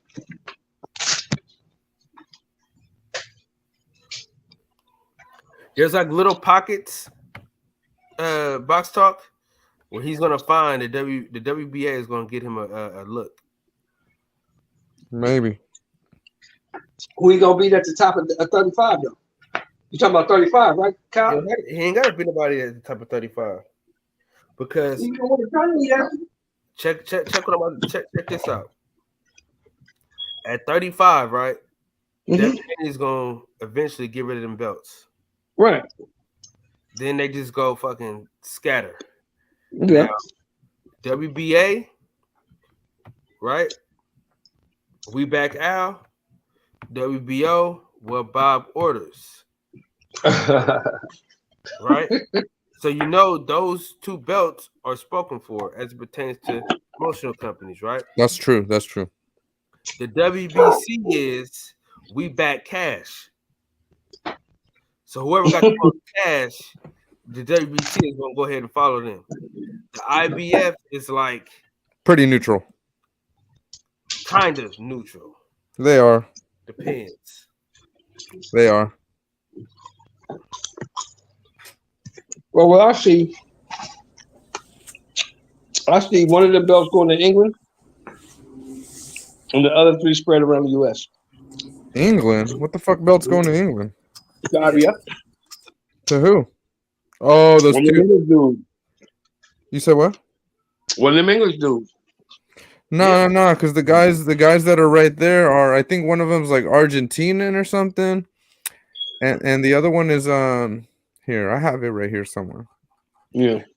I think that's Argentinian. I don't know what the fuck that is. Gustavo Limos, and then the other guy behind him. Well, it's vacant, but the other guy behind him is Lomachenko. Yeah. So after that, because you know Shakur Stevenson is in line for the WBO belt. He's in line. He'll get it. He'll get a shot. Yeah, he'll get a shot at. He's gonna get that, and maybe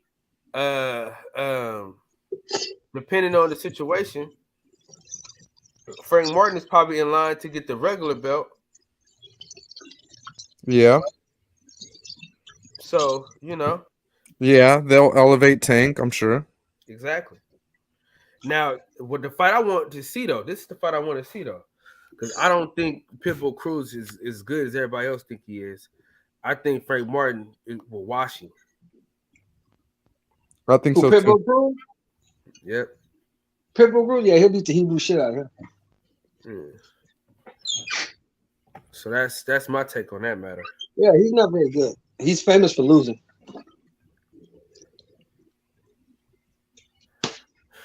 That's crazy how he got so much fame for losing, and then black fighters get they damn near can't even fight again after they lose. That shit's insane. Yeah, Pitbull Cruz is a name and a draw. They say he's a draw. I don't know how true that is, but he's a name because he got his ass beat. That's the only reason why. And he lost to a motherfucker with one hand. Okay. Hold on, y'all. I don't know though. They like that guy for some reason. You know What why? you think of this I'm talk? gonna tell Is you it why. the underdog story? Because Mexican boxing fans will Mm-hmm. follow blindly. That's all good. But You they said will follow. blindly? Yeah, they'll follow blindly. If they, it don't matter who comes out of that entrance. If they got a Mexican flag, you already won over the crowd, the Mexican crowd. So they follow like sheep, is what you're saying. Yeah, basically, which is good for them, I guess, right? But like, for example, like I know Kyle just said, "Oh, well, God forbid a black man loses, because then, you know, everybody says he's done." Like if you're not undefeated, if you're black and you're not undefeated, you ain't got it, right? Well, wait a minute. Everybody's now saying Zerto is done, so don't just apply to black people. Well, to be fair, I don't know what other people. I know, like for me, I never thought Zerto had it to begin with. That doesn't matter. I mean, shit. I never thought that Charlo had it, but you know, he's undefeated. Which one? Oh, 160 Charlo. Jamal, yeah. I never thought he had it, but he's undefeated. Yeah. Well, and when he loses, they're gonna make an excuse. When the maybe. other guy loses, they're gonna say he wasn't shit. So you know. But I think the resume has something to do with it. Like when you fight a bunch of nobodies, like maybe somebody could say that, right? But like his brother has a loss, and obviously I don't think anybody could say his brother don't got it. Well, his brother's undisputed, and his brother avenged that loss. Yeah. His brother didn't fight 42-year-old the dude that was on the Contender. What's his name? He got a podcast now. Is it? Are you talking about Sergio Mora, or who are you talking about? Cornelius Bunders. He was 42 when he came. He didn't fight Brandon the Cannon Adams, who was really a 47-pounder who moved up. You know what I'm saying? He didn't fight Dennis Hogan and what's the other guy's I'll name? have you know, Dennis Hogan is Hulk Hogan's cousin. All right, so that's a big win in my book. Okay, well, whatever. What's that other dude's name? The Eastern European guy, start with a K. I don't know. Yes, exactly. He didn't fight those guys. Those guys that Jamal fought. And what's the other motherfucker's name? Sergey? Or who are you talking about? He fought Derevyanchenko. That's the only guy, really credible guy he's fought at 160 is Derevyanchenko. Korobov, Matt Korobov, that guy. Oh, He yeah, fought that guy. Yeah, and then he fought Derevyanchenko, and he fought Montiel. So you see why people shit on his resume? Yeah, It looks like shit. Man. It looks like shit. It does. And you say you're the best 160 pounder in the game? You don't know that. You ain't fought none of the other 160 pounders in the game. So how can you say you're the best when you fight motherfuckers like Matt Korobov? So if you got to give it to somebody, who's the best 160 pounder right now? Right now? Yeah. Shit. It's sad to say. You gotta say Triple G. Triple G, huh? I know. I was gonna go with Triple G too. You gotta say Triple G. With his old ass. Yeah. Until somebody beats Triple G or they beat what's the other motherfucker's name? The guy nobody wants to fight, the WBO guy. Oh, that dude, fucking Janibek. Janibek, or yeah, I don't think he's all that, man. Yeah. It could be that motherfucker Carlos Adames. He could be the number one guy. Who knows? He could be. But ain't nobody fought him yet, so we don't know. I think on paper he's not that guy, at least not right now. But if he gets the chance to prove it, he might be. Yeah, he might be the number one guy. He just hasn't proven it yet. You know what I'm saying? So we don't know because we don't know. Really, we don't know what Charlo is because that motherfucker don't fight. That's his problem. He don't fight enough. You can't fight every 2 years and keep saying you the best. And you fight, you beating guys like Brandon and Cannon Adams.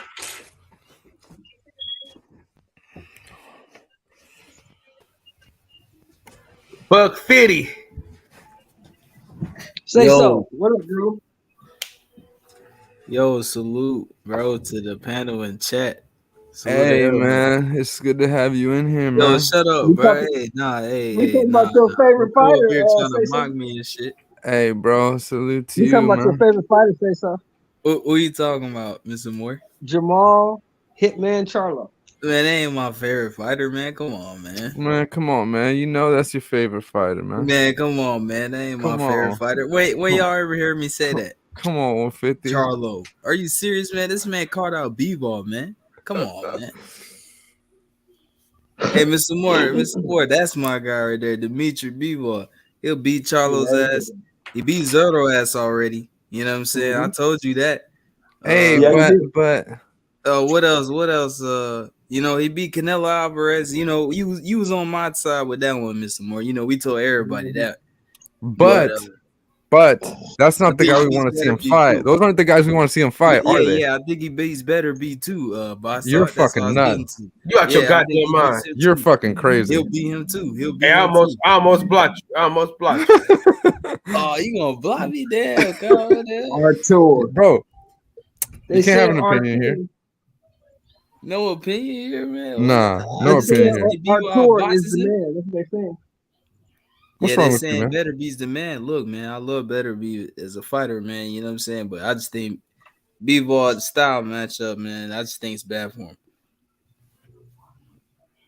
So you like that full positioning, man? You know what I'm saying? B-ball doesn't allow guys to reset. He's got very good feet, bro. That's why you seen Zerto on the back for the whole night. You know what I'm saying? We just got some intel though, Buck 50. We just got some intel. What's the intel? Huh? Oh, that Zerto might have overtrained, bro. That's what we got. What? They make excuses for the man now? Oh, man. Well, that's from the inside. You know, they got that from a fighter who was in Zerto's camp. So that's why they're giving the information credence, not because they're making excuses. So he overtrained, and that's why he got dominated like that. Yeah, nah, I don't believe it, man. That's just an excuse, man. You know what I'm saying? I feel like Zerto in the fight, he should have sold out, bro. He just took the ass whooping. You know what I'm saying? Bivol outboxed him, bro. It was pretty easy, bro. He made it look easy, man. That was easier than the Canelo fight. Yeah, I mean, you can't really argue about the dominance of the ass whooping. The ass whooping is dominant. Yeah, he dominated him, bro. You know what I'm saying? Even at points in the fight, he was fighting in the inside. He's not even an inside fighter. You know what I'm saying? Like, he was just styling with him, bro. He was doing what he wanted with Zerto, man. But salute to Zerto, man. I think he'll bounce back, man. I'm not sure, bro. I don't even know some of the top guys he beats. I haven't beaten Better Beef either. I think he'll beat Joe Smith, but Joe Smith ain't champion right now, though. No, Joe Smith ain't all that either. Yeah, I mean, he was champion, though. That don't say much. He'll beat all your favorite fighters. Joe Smith? No, Zerto. Oh. Zerto. Man, stop that, Mr. Moore. He already lost. Yeah, 44-1, man. I told you, Mr. Moore. Well, I still think they cheated, bro. They had something in the gloves. Yeah, his hands. He had barbed wire like Bud did. Yeah, I'm about to say. Yeah, I think Bud had some of his gloves. Say nah. I told the motherfuckers, I said, well, damn, if he had barbed wire, I don't even want him to fight Earl then. Because he needed barbed wire to beat motherfucking, what's that dude's name? Amnesia. What the fuck you think he gonna put in his gloves to beat fucking Earl? Well, if he's a smart man and he realizes that cars are Spence's weakness, he'll put like spark plugs or some shit in his gloves. Yeah, you know, something. Something like that. Yo, yeah, why would you even want him to fight a guy like that who uses barbed wire in his glove? Well, he said he won't be able to do that against Earl because we're gonna be checking. Oh, wait. We gonna be checking. You gonna be there? Well, I'm not saying that. I'm just. What are you saying? You're not saying shit. Is what you're doing. You're talking out your ass. That's what you're doing.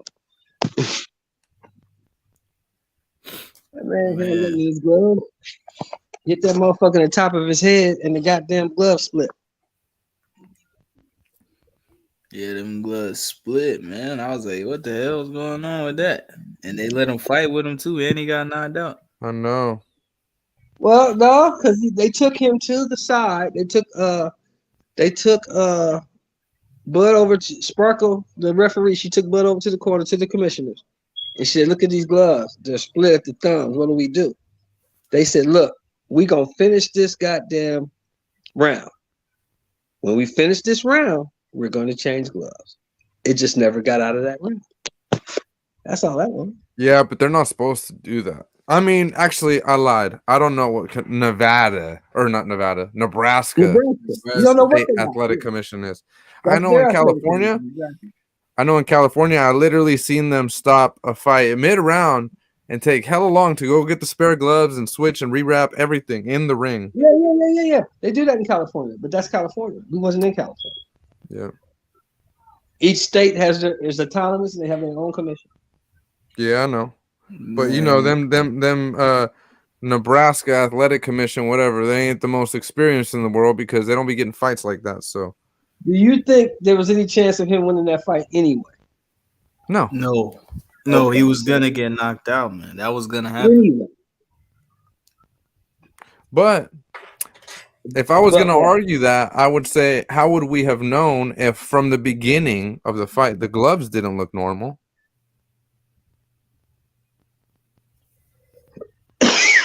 Well, yeah. The gloves split in the 5th round. So the gloves obviously looked normal at the beginning of the fight because they inspected the gloves. No, they didn't. Look at them. You can look at them, bro, from the first round. Call a real podcast host. He started. I heard they didn't look at the glove. I got the fucking fight, bro. I have the fight right here. Hold on. Let me fucking look real quick. I'll send you a screenshot if you want.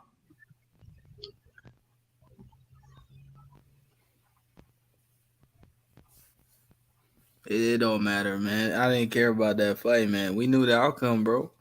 We knew Ebenezer was gonna get slept, man. Yeah. I ain't watched the fight. I seen them highlights.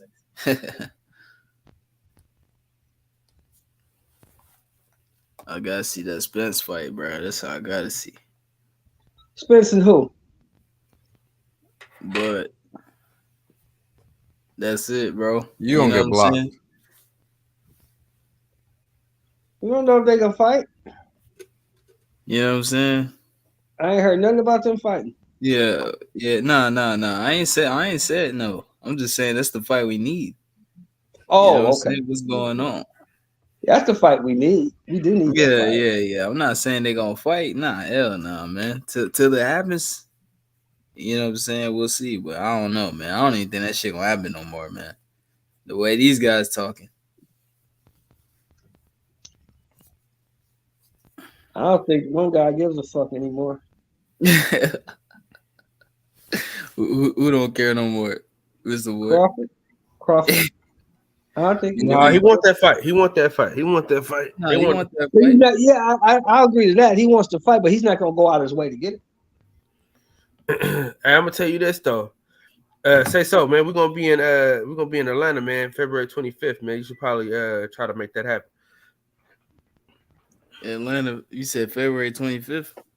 Is there a fight? Adrian Broner. Oh, Adrian Broner. Who is he? Oh yeah, he's fighting Red Cash. What's up, fellas? What's happening, man? Oh, that's in Atlanta. Okay. Yeah, that's like 4 hours from here. Hey, OG Sheldon, did you look at the filing that they have for those gloves things, man? You need to go look at the filing that they had. They, more than likely, technically, your boy should lose. Nobody believes that Albanese was going to win, but the way that they handled it was all fucked up and wrong. Oh man, yeah, probably so. But I submit to you that Avenesian is not important enough to take that win off his record? They may talk and posture and say some shit, but ain't nothing gonna change. Avenesian is never. They can file it. That doesn't mean it's gonna be. That doesn't mean that they're gonna uphold it just because they filed it. That doesn't mean they're gonna listen to it. They might not even. No, they have to listen to it. They have to listen to it because they filed but that doesn't mean they're gonna change the ruling. But that's not. That doesn't mean they're gonna change their ruling though. But they I doubt very seriously. Even with him, but look, even when he had the stitching on his gloves, like he's got some kind of embroidered, like his name or his symbol on the stitching of the glove. That's not from the factory. I don't know. It's not from the factory. I'm telling you, that's part of the filing. I hear you. But what I'm telling you is, but what I'm telling you is, I don't think it's gonna matter. Okay. Well, I'm just saying, go look at the filing, because if you look at the filing, you'll see what their complaint is, and they have legitimate beef. Now, if they change it or not, who fucking knows? I'm not saying they don't have legitimate beef. I'm pretty sure they probably nobody do. believes. No, but nobody believes that he would have won. But it's just the way that they handled that shit was wrong. I don't believe anybody with 2 brain cells believes that man was gonna win that fight. But the way that whole shit was handled from the commission and whatnot, that was all wrong. Yeah, it might be. But the thing is, it's kind of like those commissions, they feel they have the final say so, right? It's kind of like when a DA fucks up on a case. You know how hard it is to get that DA to say he fucked up? Even when all the evidence is right there, you know they fucked up. Well, even the replacement gloves that he used, like those weren't the gloves that he was supposed to use. So all that shit was handled wrong by his camp. But they never replaced the gloves. So. Okay, all right. We'll see what happens at the end of it. Yeah, I'm just saying, like the way that was handled. Yeah, the way that was handled. Yeah. I agree. It was handled wrong. I thought they, if you want to be honest, I thought they should stop the fight and change the gloves right there. That's what I thought. Of course. But then they don't have that many fights in Omaha either. So that's pathetic. Who put you up to this? Who put you up? Yeah, so that's why I'm just saying, we can look at it and wait for the ruling, but it's not going to change anything. They're not going to take the win off of it. They're going to go through all the parliamentary procedures. Who put you up to this, Pittsburgh? I'm just saying, man. The man, y'all saying like the man, like what he did was right, man. Listen, the way that commission or even whoever was running that shit held that shit, they did that shit wrong, bro. That's probably why they don't have fucking fights in Nebraska. That's probably exactly why they don't have that shit. Because you putting a fighter in some bullshit over some David Avenesian that he shouldn't be.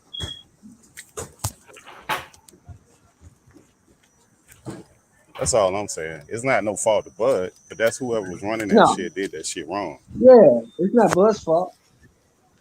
No, absolutely not. Yeah, it's not his fault. No, I'm not. I don't want to make it seem like I'm saying Bud cheated or shit like that. OG, Pittsburgh. What's up, bro? We don't say those names on my channel, goddammit. Brother, this is my show. I do what the hell I want on my show. What names you talking about? You know what you said. What are you saying? Well, I just said I was talking about that fight, though. I was talking about that fight. Can't you say that fight? Come on, can't man. mention their name. No names. Oh man. Oh, man, you know that. Hey, Pittsburgh, you out of everybody, you know. No, but I thought that was we was talking about the mystery fight. I'm talking about that specific fight that you actually had, though. Until they fight, we don't we don't mention Bruno until they had that fight. Okay, I got you. Man, Kyle said you can't mention the fight until it actually gets signed. All right, it's his channel. Hey, Kyle, man. Hey, before we get away from anything, man. Hey, I ain't talked to you in a while, man. Thank you again for your I know it's your anniversary, man. I think we need to celebrate this whole channel right here, man. This channel means a lot to a lot of different people, man. So on behalf of everybody in the boxing section, man, thank you, Box Talk, OG Shelton, all y'all fellas that be up here giving us a lot of boxing information. Because I'm a casual fan. I look at it here and there. But, I mean, your channel with all the different personalities and people you bring on here, I think it means a lot to a lot of different people. Well, I appreciate good that. to hear, brother. Thank you, man. It meant a lot to me just now, Pittsburgh. Yeah. You know what and Kyle's a good dude, man. Even though he's misinformed, He's a I'm good glad dude. the camera ain't on. Y'all see me goddamn tearing up out this motherfucker, man. Yeah. What you tearing up for, man? That was nice, man. You know what I mean? It's good to be appreciated around this motherfucker. Yeah, it's good to be appreciated, man. Even though you don't know shit about boxing, but you know. I mean, I know it's just as much as you know about Zoto Ramirez beating.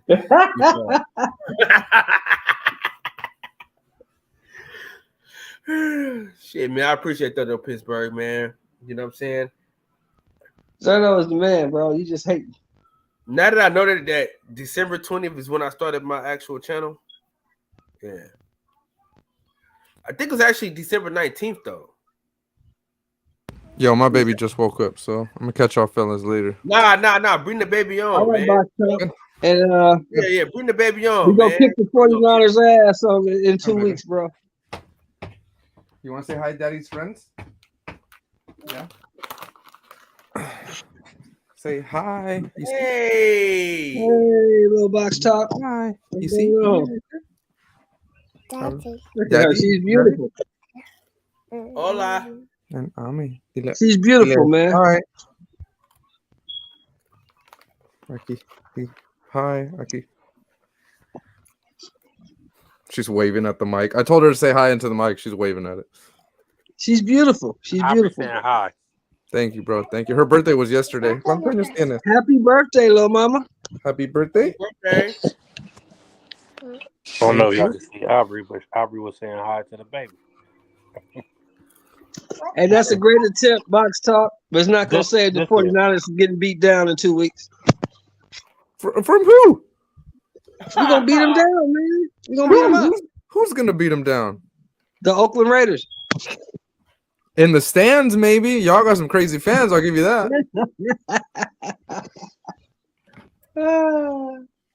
No, we can't lose, man. We You gotta go win to the all game? 3 games. I want to go to the game, bro. Hella bad. Oh man. Anybody from the Bay or from California knows how good of a rivalry that is? Yeah. Other people don't know, bro.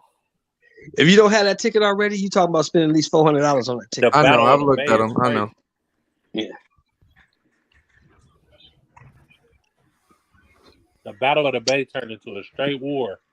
Yeah. Vegas is gonna be overrun with 49er fans. You watch. You want to go eat? ¿Quieres comer? Yeah. Oh my. Bye. Down to the ground on you. Bye. She talking now. Now she ready. What do you want to go eat?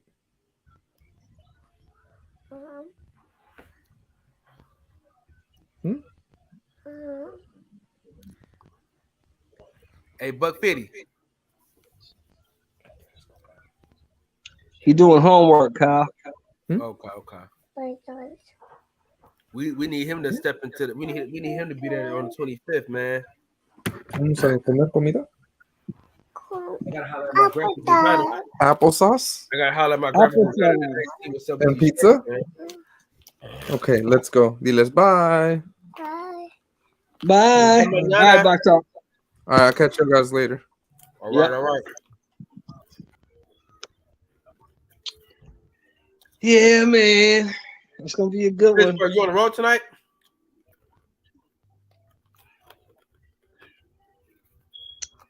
Pittsburgh is probably on the road.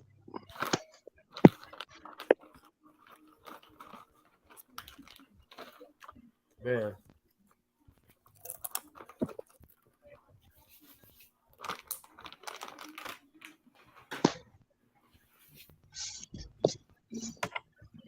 Man, last night was a good show, boy. Niggas was cussing each other out and everything. Shut that dog up. Shut up. If I was you, I wouldn't let him pick on my damn dog like that. Gotta tell Cal, fuck him or something. She barks too much. Body this grown. Hey, that dog used to be hella unruly. I can't believe I just won. Hey, OG Shelton, that dog don't bark as nearly as much as it used to. Huh, show. Yeah. No. Tell your mama you beat me in Mortal Kombat. Yeah, she learned her lesson. She's learned her lesson, yeah.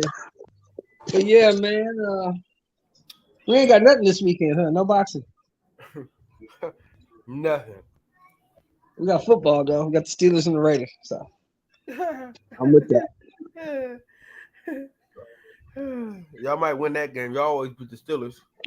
We got to win all three. We got to beat the Steelers, the 49ers, and the goddamn Chiefs. So you can have a shot at them.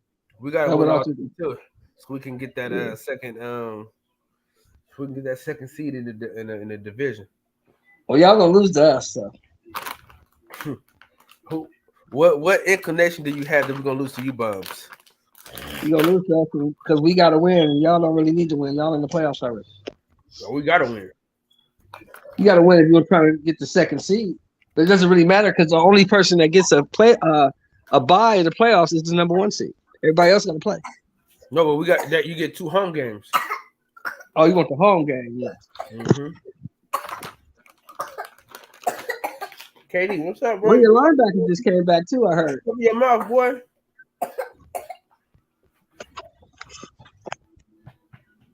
You hot? Yeah. One of your linebackers just came back too, baby. Say hi, guys. Say what's up, y'all. You heard me, Kevin? Come on, Blaze. Cover your mouth, boy. All right, come on, let's go watch. You heard me, Kevin? What you say, Sheldon? One of your linebackers just came back too. You getting him back? Oh yeah, we he came off IR. We're gonna bust your ass though. I'm just letting you know that right now. We beat shit out y'all. Y'all don't have anyone. Y'all suck. So do y'all. 2 sucky teams. Oh. 2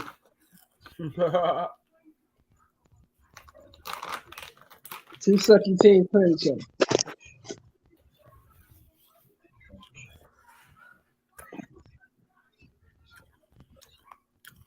Well, listen, I'm about to shut this thing going down. Shut down, man. I'm going to dinner. I'll holler at y'all. Love y'all, man. Much appreciation to everybody that come through here every day and every chance they get. He's shutting down. Get the final words in, Coop. These are the final words. I want y'all to breathe air, live life. Everybody, enjoy life, man. Cal will be back on tonight for the Tonight Show. It might be a short show because we've been on here for 7 goddamn hours. We are avoiding arguments and racism. Fuck niggas and bitches.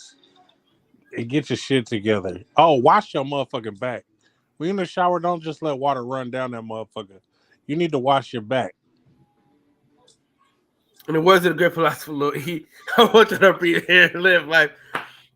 It's always true when players meet. Thank y'all for breaking bread with me, man. And with that, we out.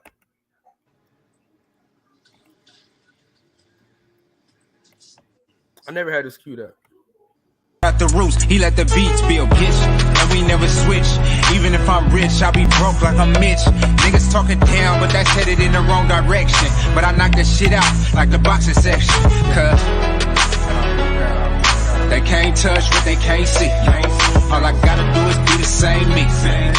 All I gotta do is keep it G.